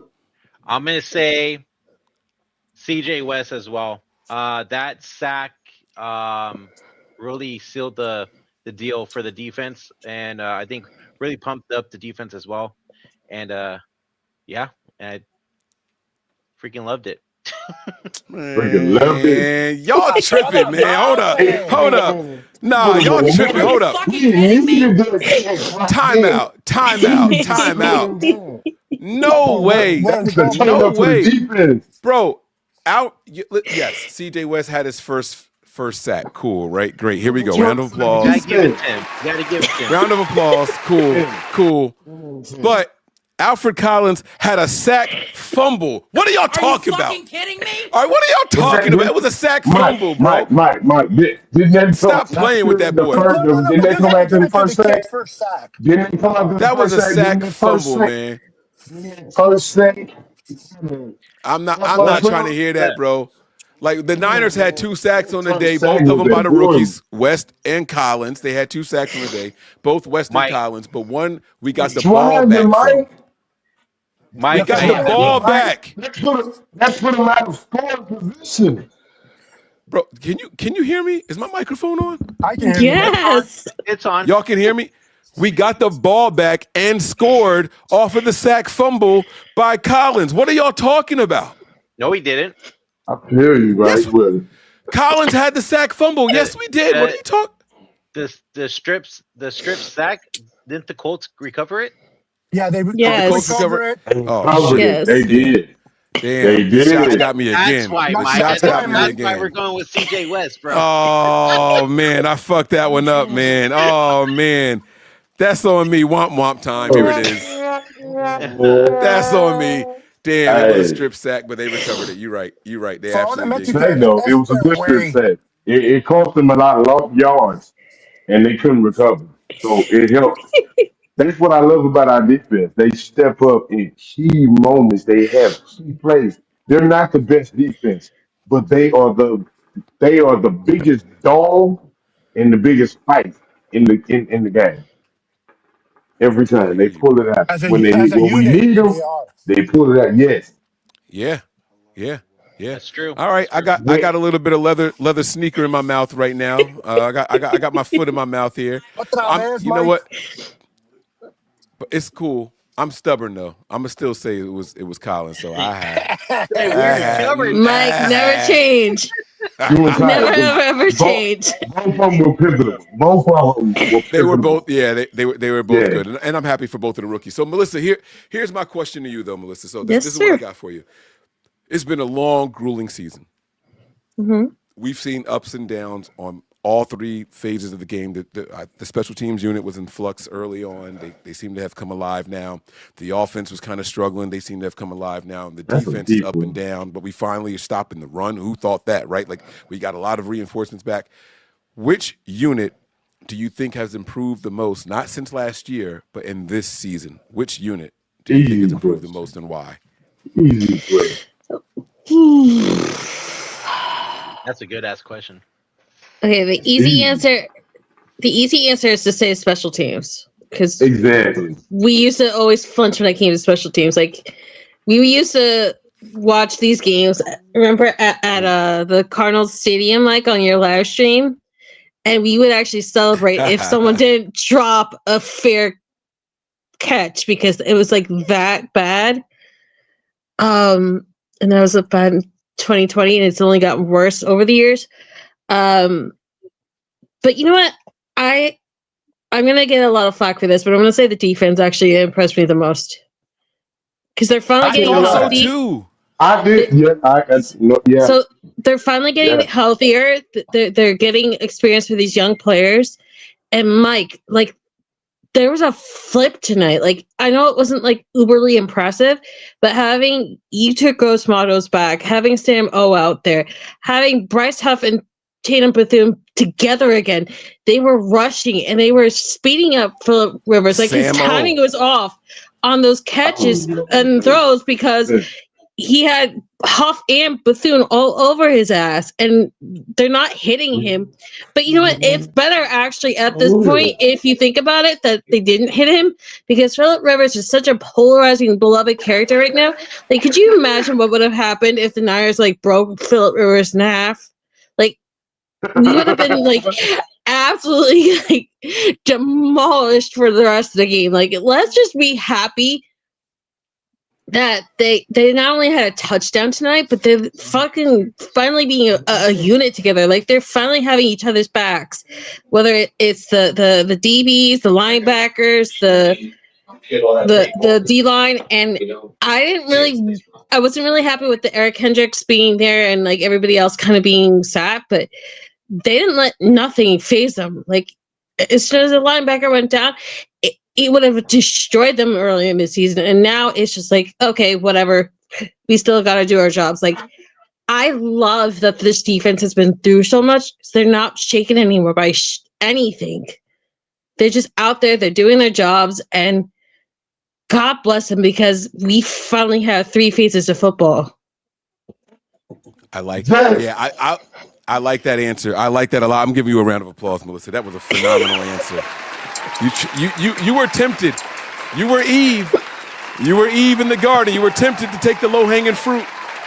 But she came to her senses. I so kind of wanted to, because, you know, that one play with Jake Tonjes and Jair Brown with the turnovers, like, I love both of those players, but I was like, I have to give it to the defense. I don't feel like anyone really loves them right now. Like, they feel like it's a liability. Like, we're a bunch of Ryan Clarks just being like, oh, well, there's no coding numbers, so they're really trash and they're not really a defense. Robert Saleh's second half, when the first half is over, they go to the locker room. And you know what Robert Saleh says to these guys? Guys, that was the best shot they got. Can we go out there and make them worse in the second half? And he does it. And he does it every single game. I'm telling you guys something, right? The first half, they went out there and they were putting up points, man. They had 17 points in the first half. I'm like, oh my God, like we're in for this. We were only up by a touchdown. Second half, guys, they had a late touchdown in the fourth quarter and a field goal in the third quarter. That was it. 10 points. That's it. Now, you look at the score 27 and say, damn, man, it must have been a rough game for the Niners. And it was ugly in the beginning. I'm not going to lie to you guys. I'm not beating around the bush. But it didn't feel like that in the second half. It felt like we were walking away with the game. And so that's why I like this defense, man. I think that they were really turning up. They're finding their rhythm. Robert Saleh is finding a way to get that rotation going right. He started dialing up some blitzes and all that in the second half. He started adding some extra pressure. Hey, look, we're not getting to him with just the 4. We got to add some other pieces in here. And he started doing it, man. I saw guys from the secondary behind the line of scrimmage, tackles for loss and all that. The defense, they've come a long way. And this has been a bad defense for a long time. I'm talking 3 years of bad 49ers defense, guys. And it's not that they're good. They're just not as bad right now. So the tackling got better in the second half. The missed tackles kind of went away. No one's talking about it. No one's talking about it. So I really, really do appreciate it. And Melissa, they contained Jonathan to about 58 yards. And the communication was on point at the Loud House, which has messed up a lot of different defenses. Yeah. And no matter what, the communication wasn't messed up. So Beto is absolutely right. He had 46 yards. Jonathan Taylor had 2.9 yards a carry. He had a long of 7 yards, y'all. He had a long of 7 yards. That run defense is getting scary, Mike. Bro, Brock Purdy had a longer run tonight than Jonathan fucking Taylor. Do y'all hear what I'm saying to y'all? Do y'all hear what I'm saying to y'all, bro?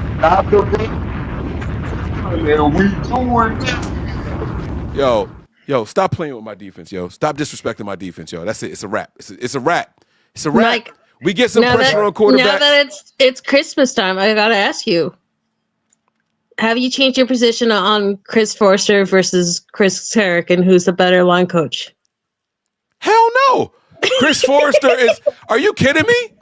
Okay. See, now you're playing games. Now you want me to be crazy. You're trying to get me to ring. I know what you're doing. You're trying to bait me. Chris Forster is head and shoulders a better position coach than Chris Kocurek.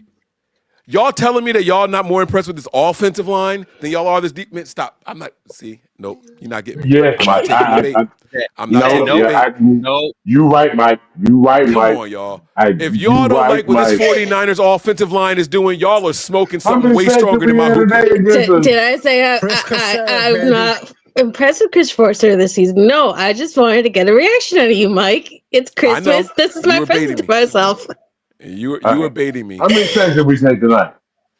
Only 2 sacks. Don't we complain about them guys up front all the time? Except for like when's two the of last them? time? Everybody on this show right now. Let me do the main screen. Hold on. Let me do the main screen. Let's do it like this. Come on.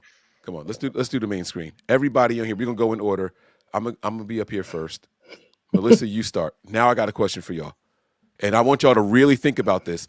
All right. My question is this. When is the last time you had a complaint about the 49ers offensive line? Don't answer yet. Think about it. I want a real answer. We're going to go Melissa, Miguel, Dark One, you still there? He's over there. Then we're going to go to Brandon. I got to stop saying Brendan. Brandon, I apologize. And then we're going to go to Beto. All right, he's still there. He's shimmying with his cleaning products. All right, I see him. All right, honest answer. When's the last time you had a complaint about this offensive line? Go, Melissa. When they benched Tennessee for Brundle. That was my last complaint. But you know what really impressed me tonight? I don't know if it was someone became uncovered or not, but Tonjes going and taking that tip ball and running it for a actual gain instead of letting the ball get turned over. No, that was Tonjes' impressed guy. me. Like, that was great. That impressed was me. His guy. Like in years back, I feel like that would have broken them. Yeah, but yeah, it was a positive game. Brendel coming back in was my last complaint, but I feel like he also got finally challenged. Like he's not going to just coast anymore. What game was that in? So, I think it was like 3 games back. Brendel came back. So she's got 3 weeks ago. Miguel, what about you? Last time you had a real complaint about this offensive line? Real complaint about this offensive line. Real complaint. Mm-hmm. And you 42 shots in. I bet you can't think of shit.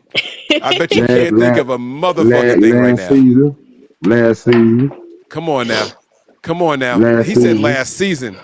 Dark One. Last season. Where you at? Come on off of mute, bro. Yeah, we hear you. We hear you. When's the last time you had a complaint about the offensive line? The complaint was on week 2 or 3 when everybody was bitching about Trent Williams might be washed. There you go. There it is. Huh? Here we are in week 16. That man said week 2 or 3. I'm still thinking about playing more years. He didn't say, I don't know. I'm gonna play the video. I got it. Don't worry. I got you. Brandon. Come on, Brandon. Can you hear me? Last time you had a complaint about this offense, we loud and clear. Last time you had a complaint about this offensive line. I'm gonna have to agree with Dark One. Beginning of the season, really. Mm-hmm. Yeah. Beto, are you drinking a milkshake, bro? Yeah. What flavor though? That's how he celebrates as a milkshake. What flavor? That's the real question. We can celebrate how we want to. Yeah, we're getting milkshake. Fuck that, yeah. Yeah, the last time I took a What's the shot, I was second in one prison, say? bro. So no shots for me. But All good. I'm a big advocate for the offensive line. Anybody who's ever heard me speak, which is nobody, but Hey, I've al- I take offense to that. I'm sorry, but I'm a big offensive line, bro. I think the offensive line has always been criticized way too much. You know, are there holes? Do their players make mistakes? Yes, but what this offensive line has done, it's incredible. People are like, Come our on. offensive line is garbage. Is that Come on. I'm like, what are you talking about? Look They at not other watching, offensive bro. lines. They're not. That's right. They don't know how to look at film.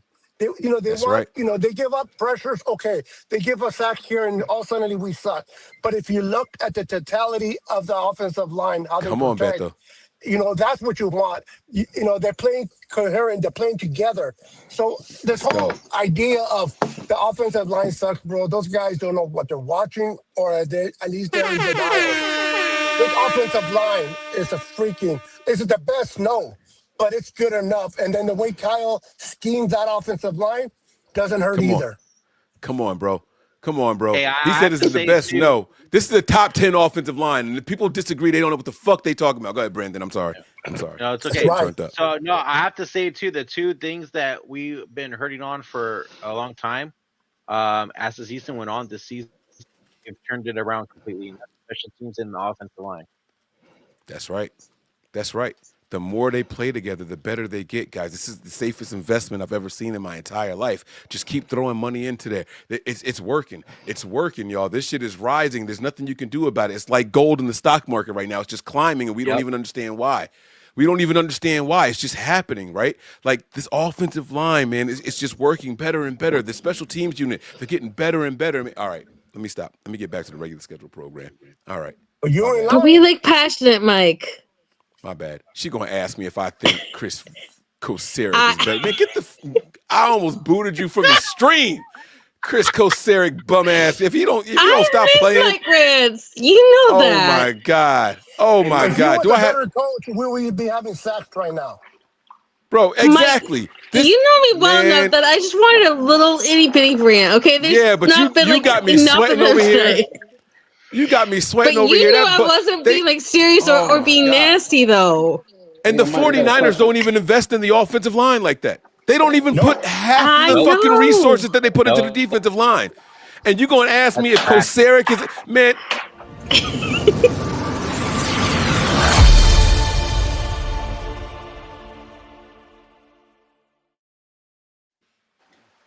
Okay. Hey, Mike. Okay. Somebody's calling me. You might well get that mic guard ready for me, Mike. Last Because I'm going to someone's drop got a one more bunch of question them. for me. Who is it? Go ahead. Ask your question. Who is it? It's dark one. I need two predictions from you. I need one. Your prediction for a Super Bowl with the Niners, and a prediction of a Super Bowl without the Niners. The teams that make it to the Super Bowl with the Niners, one without. Yeah. All right. I'm gonna actually say. Don't say Buffalo. With the Niners. With the Niners. All right. So, all right. Hold up. Let me pull up the playoff picture real quick. Remember, 3 teams got in tonight because we beat the Colts. Right. So that's what I'm pulling up now. All right. So here we go. Boom. We got Broncos, Patriots, Jaguars, Chargers, Bills. And in the hunt is still the Steelers. The Steelers have the 4 seed. The Texans have the 7 seed. All right. So they're just vying for position right now. All right. I got a shocker for y'all. They fuck around and let Aaron Rodgers get in this postseason, and Watt just came back. I'm putting the Steelers in the Super Bowl against the Niners. And I'm not saying that because I know I'm not saying that because that's your girls' team. I promise you, I'm not saying that because that's your girls' team. But Aaron Rodgers, that Steelers defense, I'm feeling a little something right now for them. That's going to be my prediction with the Niners. All right. Without the Niners, we got, let me see, Seahawks, Bears, Eagles, Niners, Rams, Panthers, Packers. If I got to eliminate the Niners,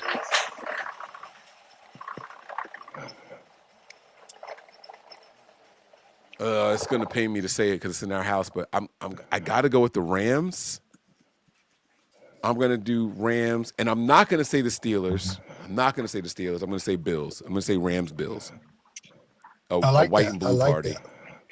A Hey, white bro, and blue party in our house. if Josh Allen doesn't get in without a Lamar Jackson, without a Patrick Mahomes, without a Joe Right. Burrow, that guy's never Yeah. going to the Super Bowl. Yeah. Yeah. He could just hang it up and retire then if that's what he's gonna I'm do. gonna tell you I have to the Super say, Bowl that everybody sleeping, everybody don't see coming. It's gonna be between Panthers and Texans. Nobody see that coming because neither one of those teams can score consistently. Right. Now I will say this though, that Texans defense, if you look at all those teams in the They can playoffs make right it, now, but not the Panthers. they got the best defense. They got the best wait, defense in the hold on. Do they though, or are they suspect? Yes, they do. Because they had the sorry ass Raiders in that game on Sunday. No, I think they No. They played down to the competition and almost bit them, but it's not because they're not good, bro. They just played down to the competition. They were playing with their food. That's all. But that defense is the highest pass rushing defense, right? Pressure. Yeah. The Texans have the best defense. The problem is that their offense is just super inconsistent. And so when your offense is going 3 and out over and over, we've seen it. As Niner fans, we've seen it. We've seen the Niners have the number one defense and the offense that can't score shit. And then it wears them down. So we've seen it. And I think that's what happens with them. I actually kind of agree with Brandon. I feel like as soon as the Colts and Jaguars weren't ahead of them, the Texans have kind of like weaned off a bit. And they're not trying to fight so hard to prove themselves anymore because they're kind of in the playoff picture. Whereas earlier, they were like absolutely shitting people out because they're that desperate to get back into things. So one more question. I think it's a little bit more than just the Raiders. That's the difference with our team. Our team is gritty. We ain't pulling back. All gas, no brakes. You start tonight. Have we ever Dark seen one, you that, said you have though? one more question? Seen what? Have we ever seen the first draft picks face each other in the Super Bowl? Two number one draft picks? Yeah. I drink too much to answer that question. I have no idea, bro. I can't. You got CJ Stroud and Bryce Young, right? They was in the same draft, picked from right after each other, right? Oh, you mean 2 first-round quarterbacks? Yeah. Oh yeah, no, we've seen that before. I'm just saying yes. Peyton Manning and Cam Newton coming to mind. Right, No, Denver. same draft. Oh, not same draft. I don't know about that part. No, I don't know about that part. No. Hey, but I do have to say though, and nobody sleep on the Jaguars though. Yeah. I'm sleeping on the Jaguars. I don't believe in nothing they doing over there. But also, hey, that Buffalo defense is hella sus too. It's very suspect. Yeah, it's very suspect. Yeah. Well, they also do have Joey Bosa, the cancer of all defenses. So, and then Josh Allen has to be Superman. If he's not Superman, they're not winning. And it's how hard it is to be Superman each and every game. Right. For Buffalo. Right. Brock was Superman 5 times. All right, let's get back on schedule here, guys. I'm gonna change this back up here. Miguel, you've waited long enough, man. I don't think I can stall anymore, man. I've been trying to avoid popping you up here, but you got to start with your dog of the day, and give me whatever you think. What you smoking, bro? What are you smoking? That's a black and mild. What flavor? Cocoa. Wood tip? No. Plastic tip. You got the plastic tip? Yeah, the wood tip I can't smoke from the book. All right, I digress. Go ahead, man. The floor is yours, man. Let's start with your dog of the day. Let's go, big dog. Dog of the day has only been brought up one time. I'm looking around for my device. Got music going. It's a real celebration. My dog of the day has only been brought up one time. I know I brought up a plenty of times. Brock Purdy, MVP. Brock Purdy. Oh Lord. MVP. So many dogs in this game. It's so many people. Everybody got to choose from because Brock threw 5 touchdowns to 4 different receivers. I'm just saying.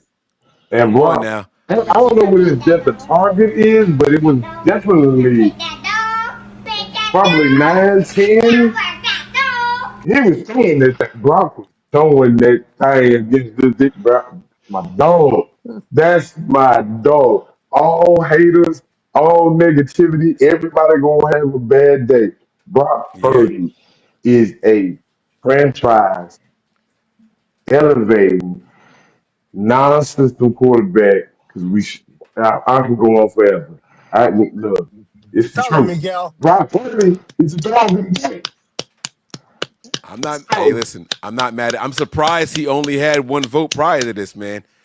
I'm surprised he only had one vote prior to it. I'm not going to lie to you, man. I thought that somebody else was going to say it. And with that said, hold on. It's time for us to dance, y'all. With that said, I got to play my Pet That Dog remix. Where you at? Dark One, where you at? I better see some bottles shaking in this one, man. Where you at, big dog? There he is. Pick it up. Let's go. Come on, y'all know what time it is. Brandon, Beto, we turn it up right now. It's the Dog of the Day remix, baby. I'm gonna take y'all to a throwback. Come on, baby. Let's go. Bang, bang. Hey. What the kids do? What they do? Let's go. Y'all lucky I don't know how to dance for real. I'd be up right now cutting it up. I need to learn how to do that pimp. What's that thing called?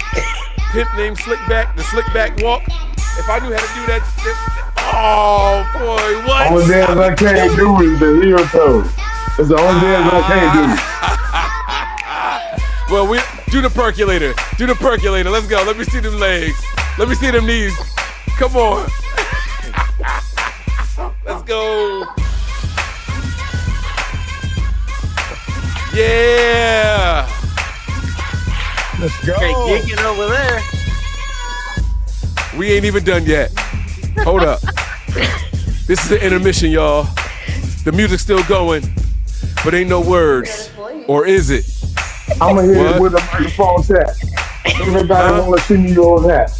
I'm gonna let y'all know who the really truth. That's why they not allowed stepping in the booth. Keep up, what it is, what you do. I'm a nigga that you know what it is to. The routine that you do, you see in the play, y'all. We at home at the D. We gonna take the Super Bowl. There you go. 6 times, I know 6 y'all rings, know. y'all. Y'all think I'm crazy over here. 7, 8, and 9. Look, Yeah, one of the figures out 4 and 9. Yeah.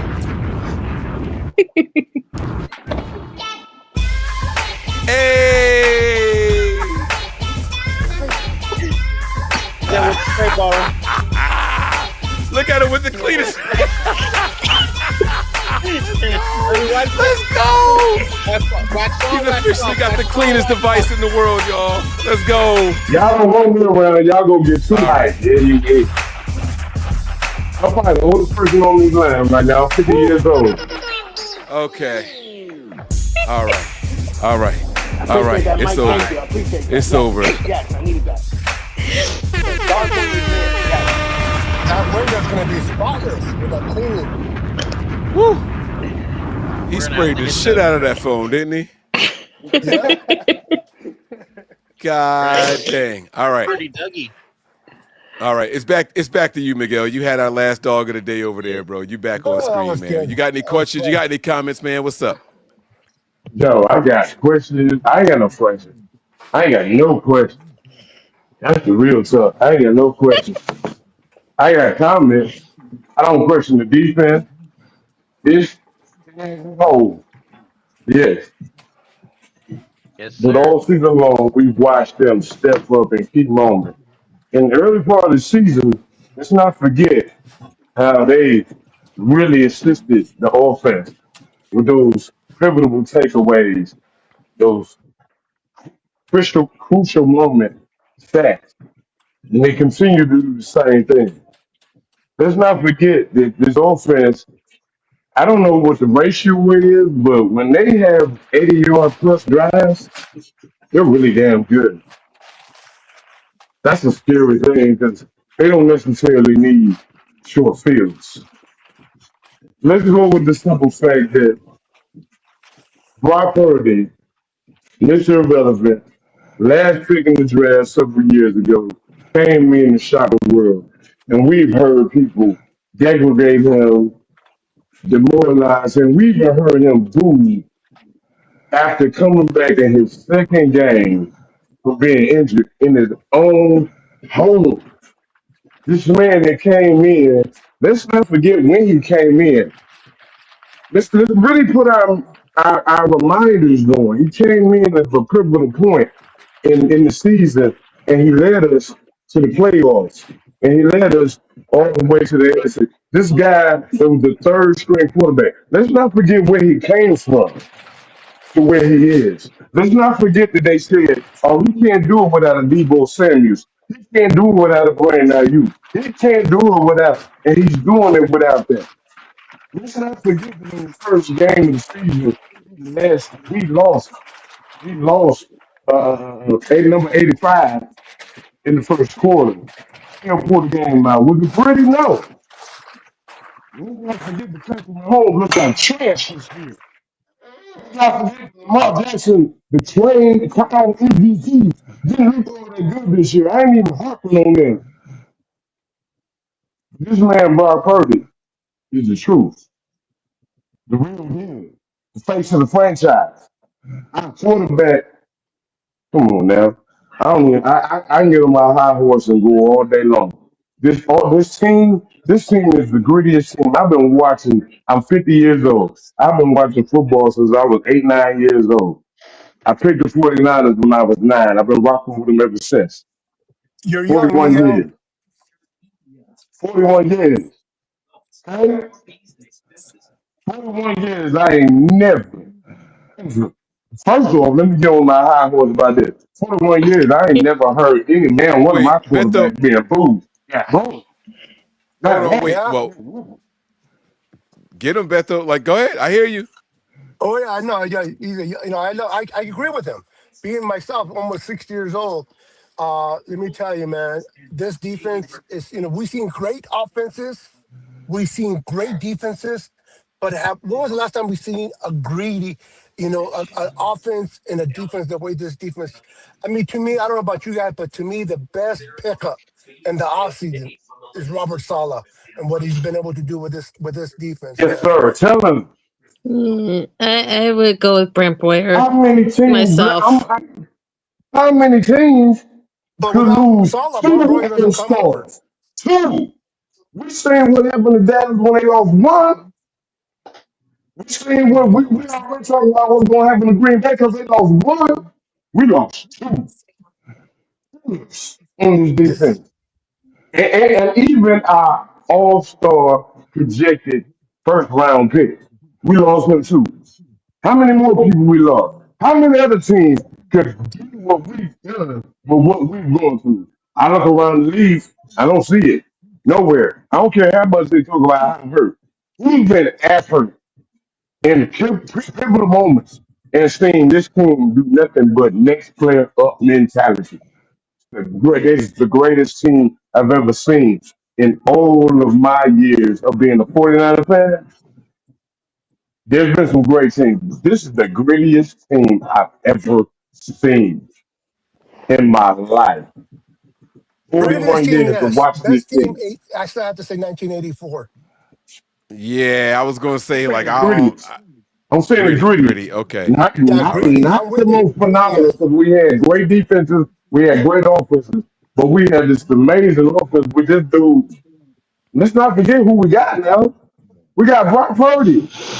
We don't have Joe Montana. We don't have Steve Young. We don't have these guys that people fawn on. We got this guy that everybody wants to hate, wants to tear down, wants to say, oh, they look over him. Everybody did, all the way to the last pick of the draft. He can't be this good. And Yep. everything they put in front of him, he does. Oh, he ain't never been down by a big margin. 17 points in the playoffs. Pulls it off. Bro, and it's not even Brock Everything they Purdy. put in It's they front of don't want him, to he be pulls it wrong. off. These guys, these content creators, they don't want to be wrong when it comes to Brock Purdy. So it's not even whether they know Brock Purdy is a great quarterback, but they stick to their script because they don't want to be wrong in what they called when we first got him. That's why they So all root those are for fanatics. they all root for all these Those, other, those are you Nick know. Wrights. Those are fanatics. Nick Those are Wright is guys that just Fox They One don't show. trash. We live in a microwave society, so there's got to be this instant reaction, right? And there's no real relevance. Well, make sure We y'all got watch Nick Wright FS1 that put tomorrow. guys on. We put Nick Wright on guys. Nick Wright put guys that haven't even played in the NFL on Mahomes Mountain. Get out of here. Yeah, We don't McBride's live in just no. yeah. There's no way Nick Martin can have anything to say negative about Brock Purdy after today. There's no way. Not And about this game. watch what they do, Mike. This is what irritates me. Watch what they He's do. talking about They Nick are going Wright to from literally that stupid First Things First. Yeah. watch Nick Wright.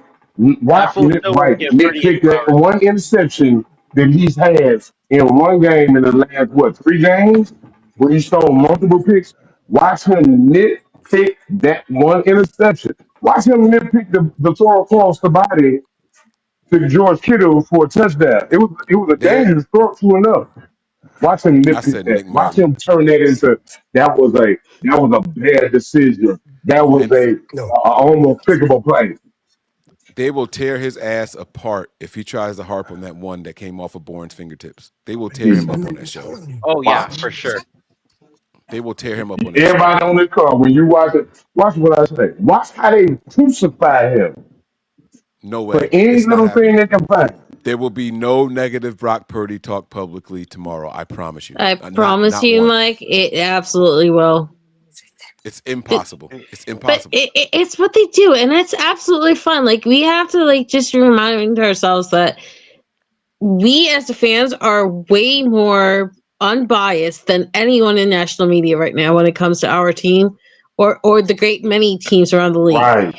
Like, He's right. Rich Eisen, who has been a stalwart supporter of the Niners, turned on the Niners this year and gave up on them the second that Nick Bosa went down, and has done nothing but trash them every week that the wheels are going to fall off. But the Green Bay Packers are finally catching up on us on injuries. He was rooting on Jake Browning. And anybody and everything that he can root for, he supports, whether it's injury or not. And it's just gotten to the point where you cannot listen to national media with a straight face. Like, the only reason you listen to national media is just to laugh, because it's just so stupid. Their takes are beyond stupid. They actually think that Dan Orlovsky is a true national treasure that should be listened to when it comes to quarterback play. What all he does is root on people that look like his friends that he couldn't even go near. I watched ESPN2, Fox Sports, and I wanted to see how much attention was they going to give to tonight's game. They didn't talk about nothing about tonight's game until 5, 6 o'clock. All day long. I watched it. They think we're a joke. They think Brock Purdy's a joke right now. They do. It's because we don't have anything flashy. We don't have a flashy quarterback. We don't have a 49ers, you hate them. flashy defense, and that's fine. I'd rather be substance and Hey, the only person that we could give props to in the media is a man. He's been praised. Acho praises us all the time. Yeah. Yeah, but imagine what Acho does that because him and Shady get famous because Shady's the hater, and then Acho's always the Niner lover. That's their shtick, especially since they got fired from FS1. That's their entire shtick to get people to watch. We got a super chat that just came in here from my guy Turbo. He says special teams coordinator Brant Boyer, along with Mack and Salah, have been our greatest offseason acquisitions this I agree 100%. And I heard y'all going back and forth between is it Salah or is it Boyer, but the truth is this: without Salah, that's what I said. Yeah, come on, brother. You don't get Boyer. Robert Saleh is the reason Brant Boyer is here from their time in New York. More than one thing can be true, though, right, Mike? I mean, you can have the fact that you added Salah, you got that. Look, I didn't say that Salah isn't key of why we have Brant Boyer. Wait. Let him finish, Melissa. Hold on. The whole connection comes from when the stars align, the stars align. When it's your time, it's your time. And I'm not trying to prophesy or. But when we look at this team, just Sit back for 10 seconds and think about everything that had to go right for this team. And with everything that went wrong for this team. If we didn't get Robert Sala, we all agree, odds are highly likely we wouldn't be in this position.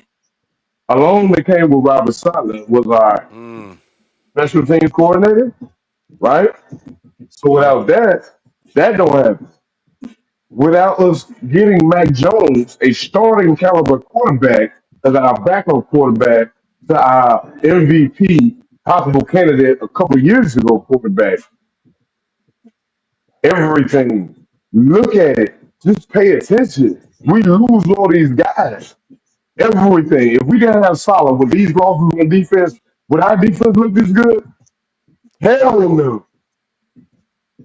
If we don't get Solid, we don't get the special teams coordinator. Are we looking this good? Every aspect of this game played a part in us being able to kill these folks. Special teams got defense got the pick six. The offense was on fire. Kyle Shanahan, Brock Purdy. I don't care what Rivers was doing, calling his own plays. Brock called the plays and executed them. And I think that boy probably over a 10 yards air per pass attempt in this game. Like, come on now. Look at it. Pay attention. Open your eyes. Don't look at right now. Stop being a microwave society. View the whole picture. Playing it all the way out. And look and see. That's where my expectations come from. I look at the resume and I say, look at this resume. This team can win the Super Bowl without fail. They step up everywhere. I got you. I like the passion. I like it. Melissa, you were saying something now. What were you saying, love? I wasn't trying to say like we wouldn't have Brent Boyer without Robert Saleh. All I was just saying is like I have to suffer through all these Packer games with my brother, and his constant whining about Rich Bisaccia and how bad their special teams is just makes me so beyond appreciative that that's not us anymore.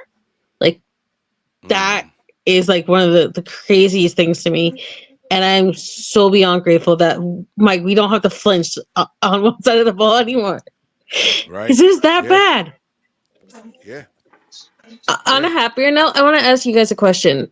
Whether it's a serious injury or not, or whether they just take it easy with him with this injury so that way he's there for the playoffs or not, because we absolutely are in the playoffs. Do you think that we keep seeing two tight ends featured in this offense? Because I don't want Jake Tonjes to be phased out. Like, I am so happy to finally have two legit tight ends out there. The thing I love about That's a Kyle good this question. year, I think Let's Kyle go around the grows. room. Let's go around the room and answer that question here. So Miguel, you'll go first really quick. Are we going to continue to see two tight end sets being run in this offense? And then after that, we'll go to Dark One, and then we'll go to Brandon, and we'll go to Beto. Well, I'm going to start off. I agree with Melissa. The one thing that I've noticed consistently is we've seen Kyle grow. A collectiveness of all his years as an assistant coach, a head coach. There's nobody on this live, nobody that watches football that would have thought Kyle Shanahan could have been able to get this out of this team. And we've seen the offense evolve. We've seen it not be the running offense that we're used to. We've seen Brock Purdy. We've seen Mac Jones. We've seen the evolution. We've seen it grow. We've seen it develop. We've seen other players step in.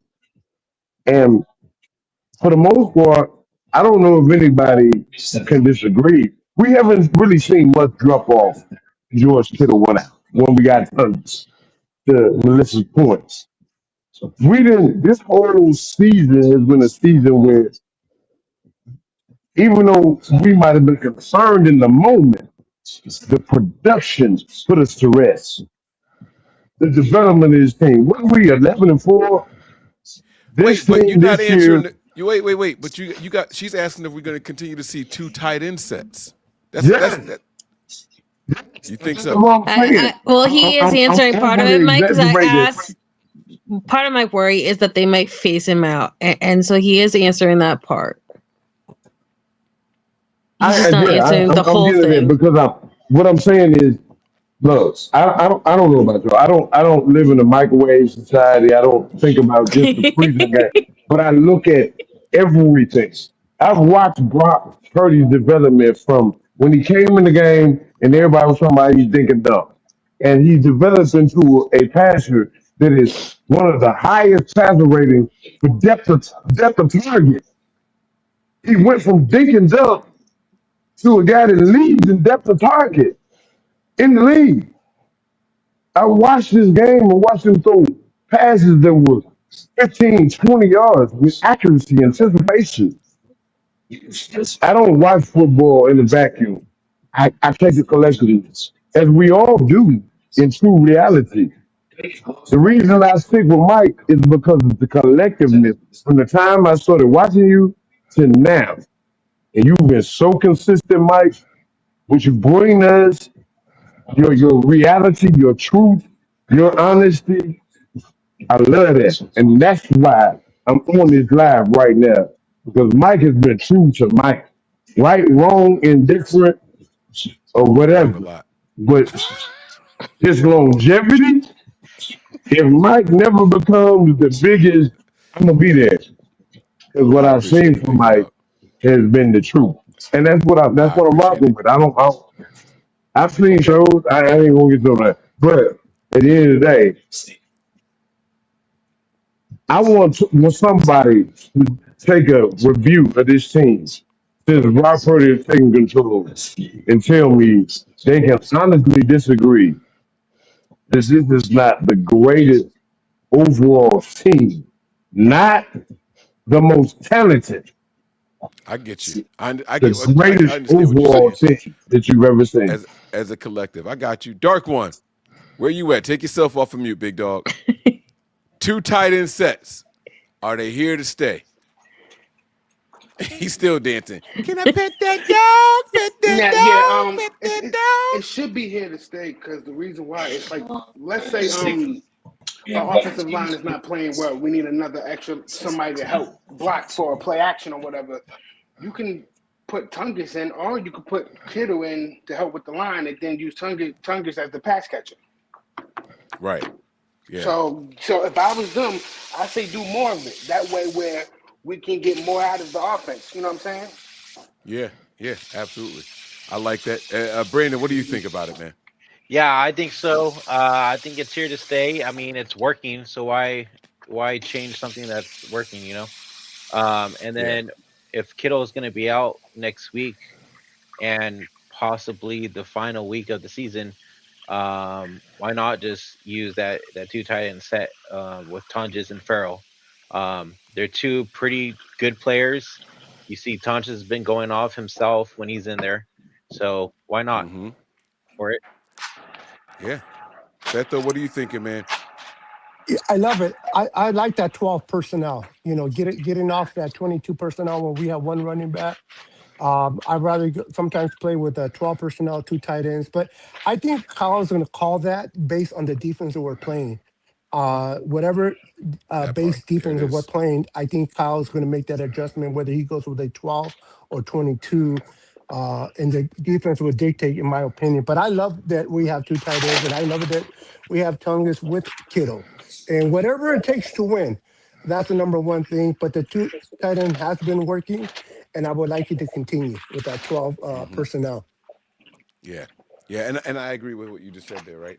It's going to be based off of what the defense is giving us, and Kyle's going to use that to his advantage, right? And I think that's what Miguel was alluding to as well, right? Like he's going to make the proper adjustments, right? Everything is open now. The playbook is wide open.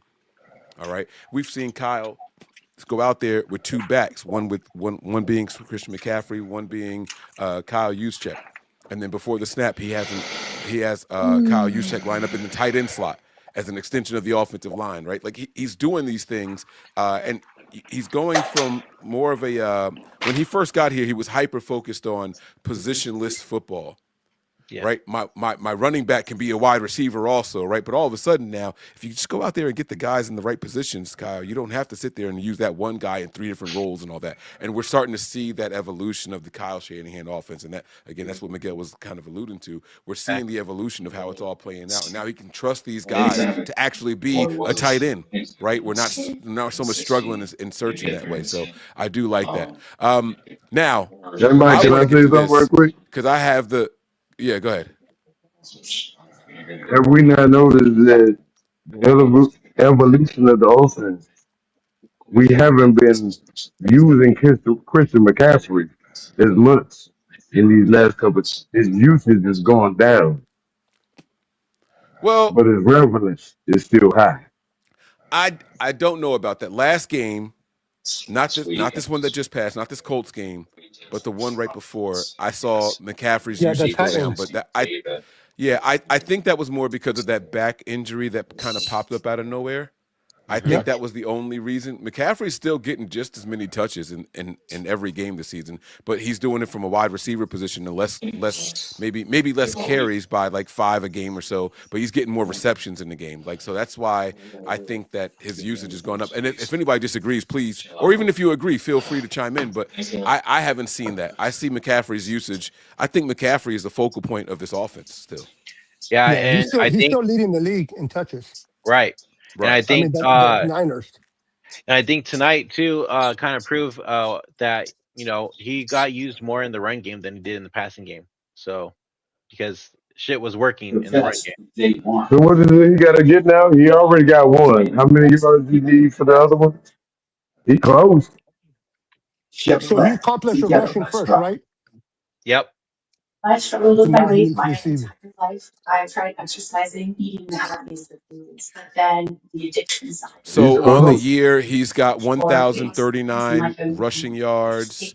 As far as receiving, he's got somebody's commercial is really loud in the background. It's going to get my channel. Yeah. I don't know who that is. You got to go on mute. That's mine. I don't know who's. Yeah, I got you. Receiving yards this year, he's got 732. So he's got to get another 268. He's got to get another 268 right now. Let me hold now on. that he got the rushing 1,000 out of the way, they can focus more on the receiving end, and I think he can get that. Let me make sure. He's 131 over the next 2 games. I want to make sure that's updated as of tonight. Let me just double check really quick. 2025 rushing and receiving. No, you don't understand, Brandon. I'm really happy I get to see the both of you live on here and to be on with you guys. This is a really nice Christmas present. You never pop on the live anymore. Okay, I have a Kindle. I can't be in the active YouTube chats anymore, which is why I'm always on Mike's Twitch stream. So if I'm on a live stream, it has to be on Twitch. I don't know if Forever Faithful has a Twitch account. I do. I will try to tune in more from it, but like I said, I am just so grateful to see the both of you in your pretty faces because it's been a while. You're going too far with me. Hey, you are not allowed to insult my big brother. Hey, I'm just glad I got a bet the show, man. Yeah, I'm busy. I'm a photographer, so I've been busy with photography, doing weddings and stuff. But I'm glad to be back on here and chopping it up. And then I heard I was going to come on with Zach and Mike. I'm like, yeah, I ain't missing this. So he's at 849 receiving yards. Oh, okay, cool. Oh yeah, he can get it. It's even so 100 and what you said 840. So 171, 151. Yep. 141. 141. Brandon, I gotta ask you. So we go way back, you and I. Do you think that it's gonna be like 2019 and everything comes down just like that game? Niners, Seahawks, the division, the conference, everything. Possibly that was an entertaining game. Now, if we do win against the Bears, there's no way that the NFL is not going to flex the Seahawks versus Niners game into Sunday Night Football. I see that Seattle game on Sunday night. So there's two games that they want more.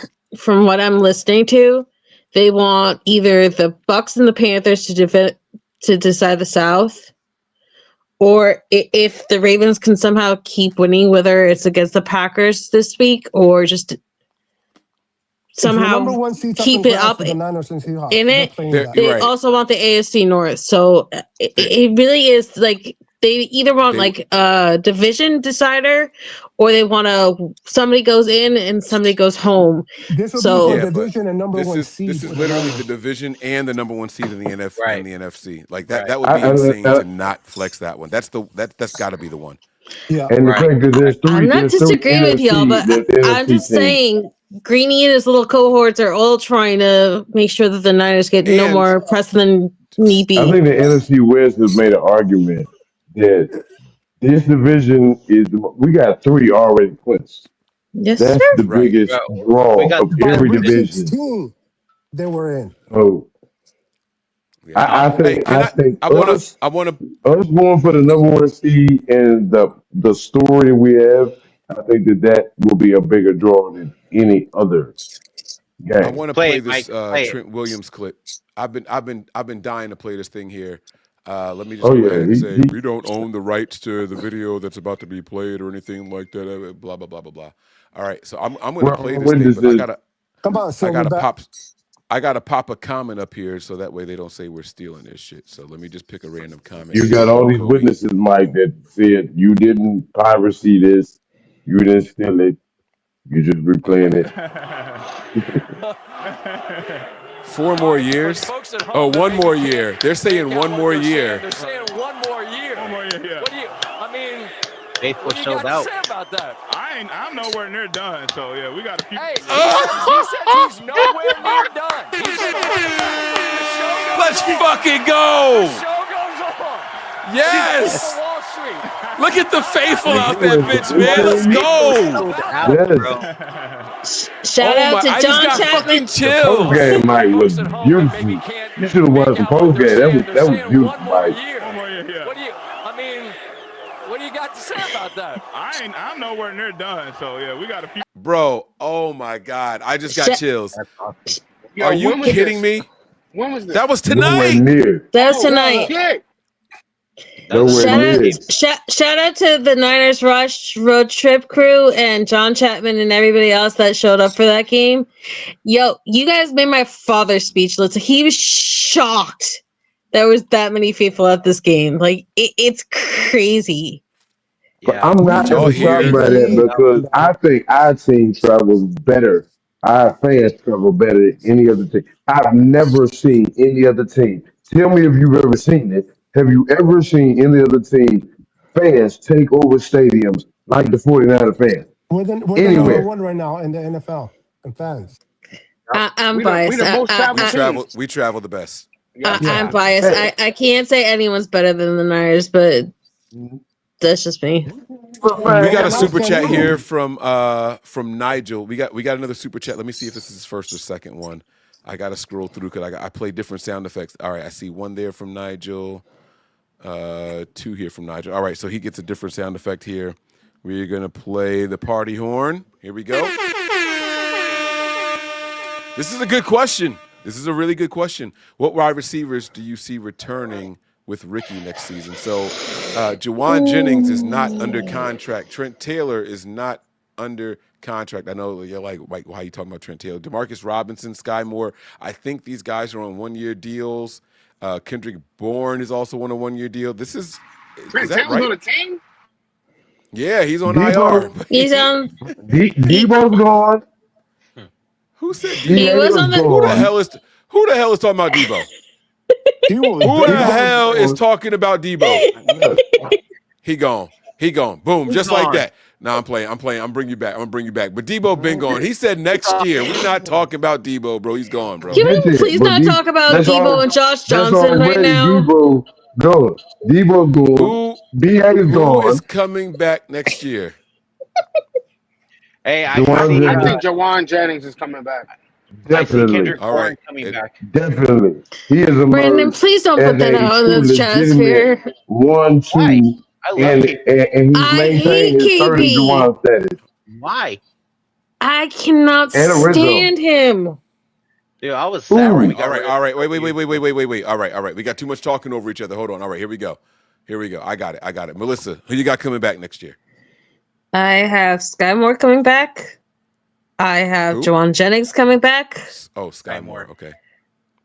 I also think they take another turn at Robinson.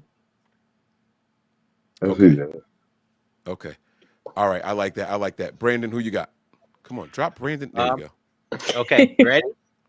All right, here we go. I can see JJ coming back, especially after the season. And then I can see Kendrick Bourne, because why not? He's a cheap deal, you know. And then I can see Demarcus Robinson for sure. Sky Moore. Who else we got? And don't be surprised if you see more Jordan Watkins next year. Well, he's on a rookie deal, so his No, ass I better know, be but back. I'm just saying we haven't And really Sky seen Moore him is on play. a 2-year Today deal, was- so he's still coming back. I know so that. Sky Moore did get 2. Okay. Yeah. Okay. I didn't know that he had 2. Well, he Okay. was So that's remember good. we traded for him. Yeah, that's But true. so he's got another year left on his contract. Okay. Yeah, he's on that's his good to rookie know. contract. Yeah. So who else you got coming back with though? You know what? Melissa's not gonna like me right now, but I want Just JJ to come say it. back. But he's just gonna be demanding too much money that the Niners probably won't. And good for him. He needs to get paid. But I probably won't be here. So who do I got coming back? I do have Robinson come and you guys. I can't remember names right now. Number 84. Kendrick Bourne. Kendrick Bourne. You yeah, can just say coming back. KB. KB only because he'll fit more the bill of not costing too much. I think JJ for the right price, if he's willing to do that, he'll come back. If not, he'll probably be gone just because he'll cost us a little too much of what we want to pay for, in my opinion. Okay. And then on defense, I would love to see. On defense. I don't know if we locked them for 2 years or not, but the edge guy that we got from Philly. What's his name? What the hell was Bryce in your Huff. slushie? Bryce Huff, yeah. Or just their receivers. You know? Sorry. Yeah. No. It's the milkshake. It's the milkshake. Yeah, he had something crazy in that milkshake. Yeah, I had too much milkshake, too many shots of milkshake. Sorry. But so I It's love all you. good. So yeah, It's all Scott, good. I didn't mention anything about defense. I got you, bro. We go MIB pin it. Bam, it's gone. Yeah, All right, Dark One, man. Come on, big dog. What wide receivers you want to see coming back next year with Ricky Pearsall? Since the whole BA shit went out of loop, that made it easier for Juwan Jennings to come back. If you ask me, Thank you. Juwan Jennings, and I say Kendrick Bourne. Oh man, nobody is saying the name that I'm gonna say. I'm gonna bust this whole show wide open. Miguel, I'm gonna put you up here. No, I'm gonna put Miguel up next. Miguel, the question is, what wide receivers do you see returning next season? I swear to God, if you say anything about Deebo Samuel or a defensive player, it's a wrap, bro. I'm asking about what receivers are returning next season. No, but I want to put a little context to it. Depending on the results of the season, although very spectacular as it is, depending on the results of this season, I see Juwan Jennings. I see number 5. I see number 6. I see Number 6 is number Malik 84. Mustafa. And it's number 84. He No, named the not defensive players. Mustafa. I think he meant number 9. I think he meant number 9, Sky Moore. Number 9, Sky Moore. Oh, Sky Moore. Okay. I Oh, see he's upside 84. down. The drink's kicking in now. Right. I get it. Yeah, I get it. I see what's happening. Okay, you flipped that. You flipped the. I see what you're saying. Go ahead. We got you. Number 84, Born Identity. And I see that because there's room to restructure some guys like on our defense. Those two little guys on our defense, I can see them restructuring enough to give these guys at least a 1 year or for Jawan Jennings a 2-year deal and still had his team because I believe this team is going to win the Super Bowl. And I believe there will be so much incentive with what we just heard with Trent Williams saying he ain't done yet. For these other guys to step up and say, we ain't done yet. And we finna go win not one, not two, not three. My LeBron James voice, not four, not five. Yeah. Because we going to win this one and we going to win 4 months. Playing with Oh me. Lord. Okay. All right. My turn. All right, here we go. I got some unpopular names for y'all. How do I put myself in the big this screen is fighting with me all day long. This has been a challenge, y'all. All right, this is what I got for y'all. Here we go. I got Ricky Pearsall. I've got Sky Moore. I've got Jordan Watkins. And the only other wide receiver I have coming back. No, I'm lying. I got two more. Jacob Cowing, because he's still under contract. Nobody mentioned him. And the unpopular one, Brandon Ayuk. I don't know why y'all not talking about Brandon Ayuk. Kyle Shanahan went right to that microphone and said he's still under contract for next year. I don't know why y'all keep talking about him. He ain't coming back, Mike. Play, Sorry. He's not going to play. Listen to me. Listen to me. I If didn't he say nothing comes about back, playing. I'll become a I agree Cowboy with fan. Mike. Wait. Pump the brakes, y'all. I I didn't say agree. nothing about coming back. I didn't say nothing about playing. I didn't say nothing about stats. The question was who is returning next season. Okay, One, fair enough. nobody's trading for broke ass Brandon Ayuk. Okay. Nobody's trading for him right now. No. The guy is it looks like a locker room cancer. He's coming off a very significant injury. No one knows how that knee is going to be. No one's trading for him. They're going to Brandon cut him, Ayuk's Mike. ass is good. Maybe. Before They June already got 1st. rid of the guarantees. Here's what I'll say. I'm not cutting the guy that has no guarantees and no money on my books. That's free money. That's house money. That's house money. agree. Now, Yeah. I'm just Stay saying. in the driver's seat. And that's 5 receivers if you include Brandon Ayuk. And if not, Fair enough. I don't have. Fair enough. I think the Niners are going to draft 2 more, so I'm not worried about it. Those are the ones that I see coming back. I don't know that they're actually going to. Can I ask a question, Mike? Can I ask a question? We'll raise our hands. Like, how many of us think Brandon Ayuk actually will be on the roster next year? On the roster when the season starts? Me. Yeah, me too. When the official season starts? I can give you season start. Yeah. The season starts. Will be cut. The season starts at the draft. Right, let me say you this. know that. Let me say this. If any team is wide receiver thirsty at any point before the trade deadline this season, will he remain on the team? If they get an offer, they'll send them. Because remember, AJ Brown, Ain't nobody going to he give him ain't an offer. helping himself right now.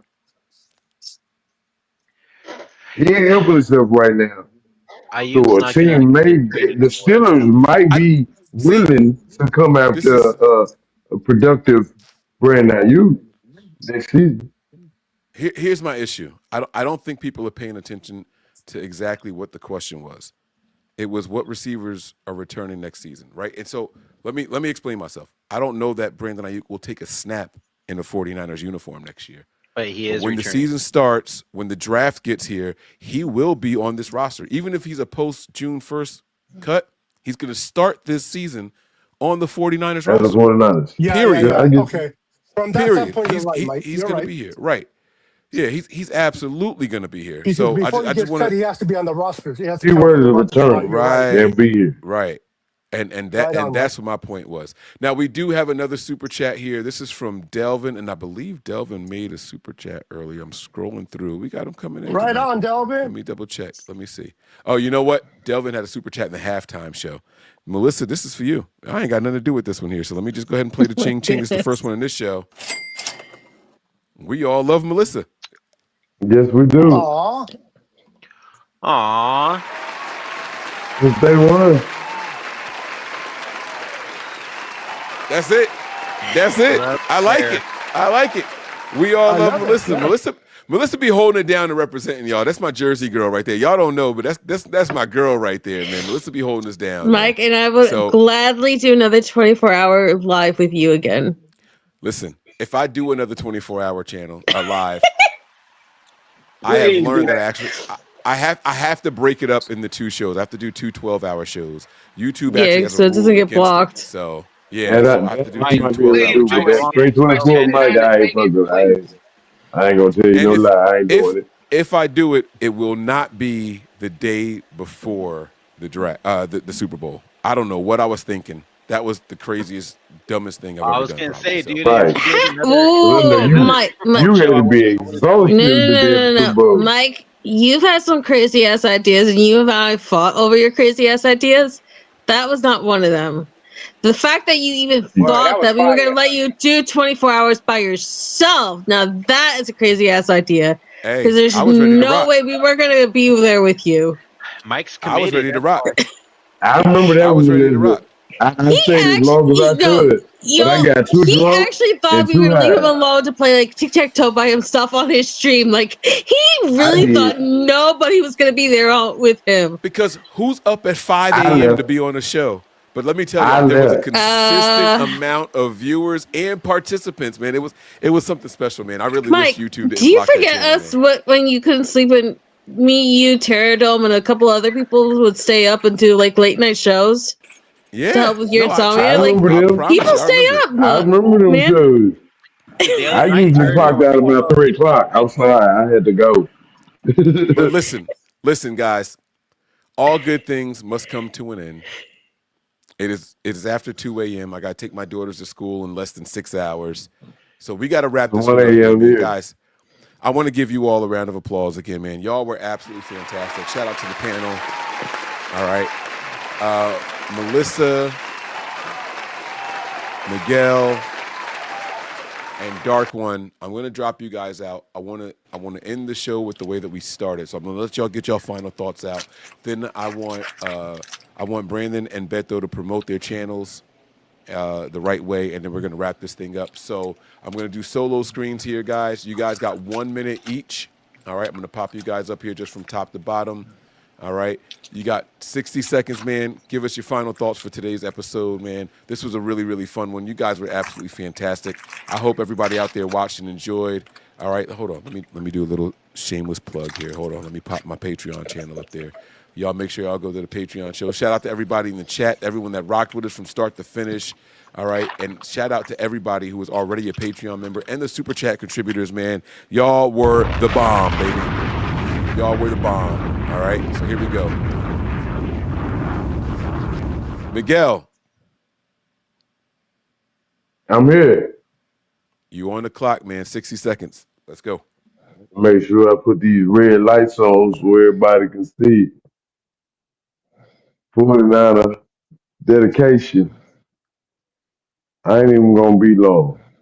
I already said what I had to say. If you go back and watch this show, I hope this show may be the most viral video in YouTube history because it's the realest, illest show that you will ever see. This is real people talking real shit, doing real things with the realest team to ever get on the scene. Them bars right there. If y'all ever want some, I got them. Y'all heard me freestyle earlier. But I just want to say, forever faithful. Forever faithful. This team, I've watched football for many years. Y'all have seen it, I done seen it, whatever.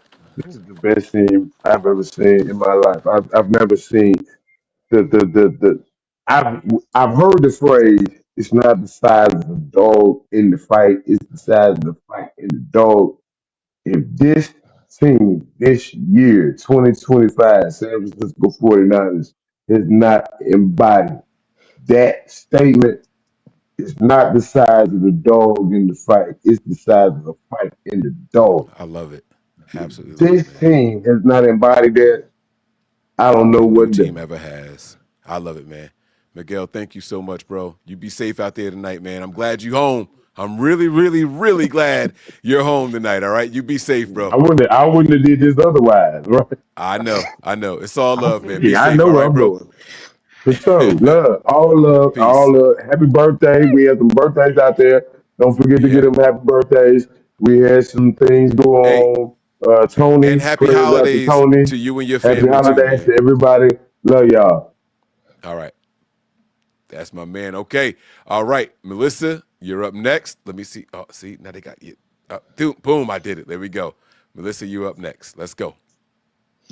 I just wanted to say thank you guys for this pleasure. You know, I love you all. It's an honor to come on here and do shots to Mike and to be with people I really, really love. Happy birthday to everybody. Happy holidays to everybody. And Mike, we finally have a Niners Bears game I'm really, really excited for. We all got excited for Justin Fields versus Trey Lance, and now we got Caleb Williams versus Brock Purdy. And I'm telling you, I sat through that entire Bears-Packers game. It's going to be lit, Mike. It is. It's going to be so much fun, and it's going to be at Levi's Stadium. And Bears are sus. Ooh, save it, Brandon. Save it. We coming to you. Oh my gosh, he's not wrong. But I just want to say thank you for making 2025 what it is. Like all of you, whether I'm in your live chats or not, like you guys are the best family in the world, and I am so beyond grateful for my second family. And I want to give a quick shout out to the Corey Davis Lockdown crew. We do picks every week. We do shows on David McNider's channel. We honor the memory of Corey Davis and continue his legacy on. And if you guys want to tune in or come on, we'd love to do picks. We'd love to have people on. And if not, thanks for just helping me find another family, Mike, because it was your chat that Corey would come on, and he come on Brandon's channel and Beto's channel. And I love this community, and I love what it's brought to my life. So thank you guys. 49ers family forever, baby. I like it. Melissa, happy holidays to you. It's good seeing you, Melissa. Happy holidays. Love you guys. All right. Be safe. Bye. All right. Dark one. My man went from work. Look, we done been on so long. My man's shift is over. This is the craziest shit I ever seen in my life. It ain't over. I just left. It ain't. Oh. You said it ain't over. I like that. It's over for him. And it looks so bright out where he is. What the fuck is? Where are you at? Station. You know it. Come on, man. Let's go. All right, the floor is yours, man. 60 seconds. Final thoughts. Let's go, baby. Listen, man. Like I said, we got to take it game by game. I like what I saw. The defense improved. They was tackling, and they were stopping the run. So let's regroup. Let's enjoy this moment, and let's go on and take on the next game. Game by game, step by step, yard by yard, play by play. We got a chance to do something I don't think a team has done in a while with all the injuries we have. And we got a chance to get a 6, and we got a chance to be destined for greatness. I want to thank everybody that's on the show. Shout out to Mike. You know what I'm saying? Nothing but Niners. You know what I'm saying? And by the way, I have a YouTube wrap up, and let's go, baby. I sent it to you on Instagram. Take a look at it, and you tell me what you think. I gotta get in there. Okay. Yeah, that's it, man. I hope to meet you. Wait, did you send it to me or did you send it to Nothing But Niners? Nothing But Niners. Okay. All right. I actually tagged you in it. I made a story and everything. Okay. I'll take a look. I appreciate that, man. Hope to meet you someday, and get a drink. You know what I'm saying? Talk some Niners bullshit, and let's talk about life in general. Yeah. Absolutely. What state you in? I'm in Pittsburgh right now. Oh, you in PA? Yeah. Oh, we could definitely make some. Okay. All right. Well, I'll catch up with you. I'll catch up with you for sure. All right. Hey, listen, man. I appreciate you for jumping in here, man. Today, for real. I appreciate you, man. Be safe out there. Go out there, continue grinding, man. Get through that work shift. I appreciate the love, man. Showing, like, that's what I'm talking about, man. At work and showing love, man. That like, come on, man. It don't get no better than this, man. So happy holidays to you out there, man. And we'll be in touch soon, all right? Yeah, happy holidays, brother. I'm always on Patreon watching the games with you. You know, I know you see me in there in the comments, you know, and I appreciate you for that. You know, thank you. Happy holidays to everybody, and dark one out. Yep. All right.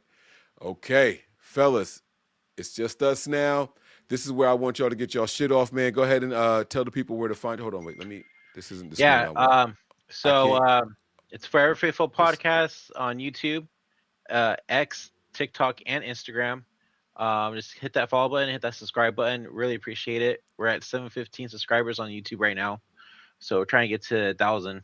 But yeah, man, I started this podcast off 4 years ago, thanks to Zach and Mike, honestly.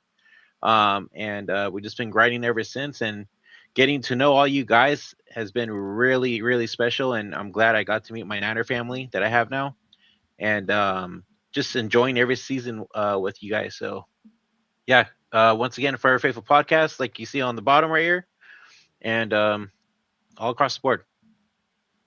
Absolutely. Happy holiday. Love it, Brandon, man. Thank you very much, man, for joining. And now, Beto, last but certainly not least, man, you got the floor, man. Appreciate it, Mike. Thank you for letting me show up tonight and join you. I had fun. I haven't done a live in a minute. I've been really busy, but it was nice to hang out with you guys and talk 49er football. You guys can find me on YouTube at Let's Talk Niners. And on other platforms, it's a Niner Sickness. On all other platforms out there, Niner Sickness, and on YouTube, Let's Talk Niners. There you go, Niner Sickness and Let's Talk Niners. So y'all make sure I get on over there, show my guys some love and support, man. This is what it's all about right here, man. I absolutely appreciate everybody for chiming in, jumping in, man. This has been such a fun show. I found them right here, man. I see the logo there. Let's Talk Niners. Boom. I'm in there now, man. I subscribe to Appreciate my peoples, it, man. right. You guys shouted out, man. I'm in there, all right? And I'll start doing some cross-promotion stuff as well on my end, all right? You guys have held me down. I appreciate you all. It's been a long show. Y'all stuck through the whole time. I'm going to do my best Fred Warner impersonation right now. That's why I had to let the hair out, try to get my Fred Warner on. Y'all know what he does after a win. He gets all close to the microphone. He gets all up in the camera. He says, Dub City! Let's go, y'all, man. We are getting up out of here, man. Let's go. Come on, man. The Niners, man, working their way to that #1 spot, baby. All right? Let's finish y'all strong. who are watching out there from the Nothing But Niners channel, y'all know how we wrap up. Here we go. Prepare for glory, anticipate pain, but always remain faithful. Stay Peace.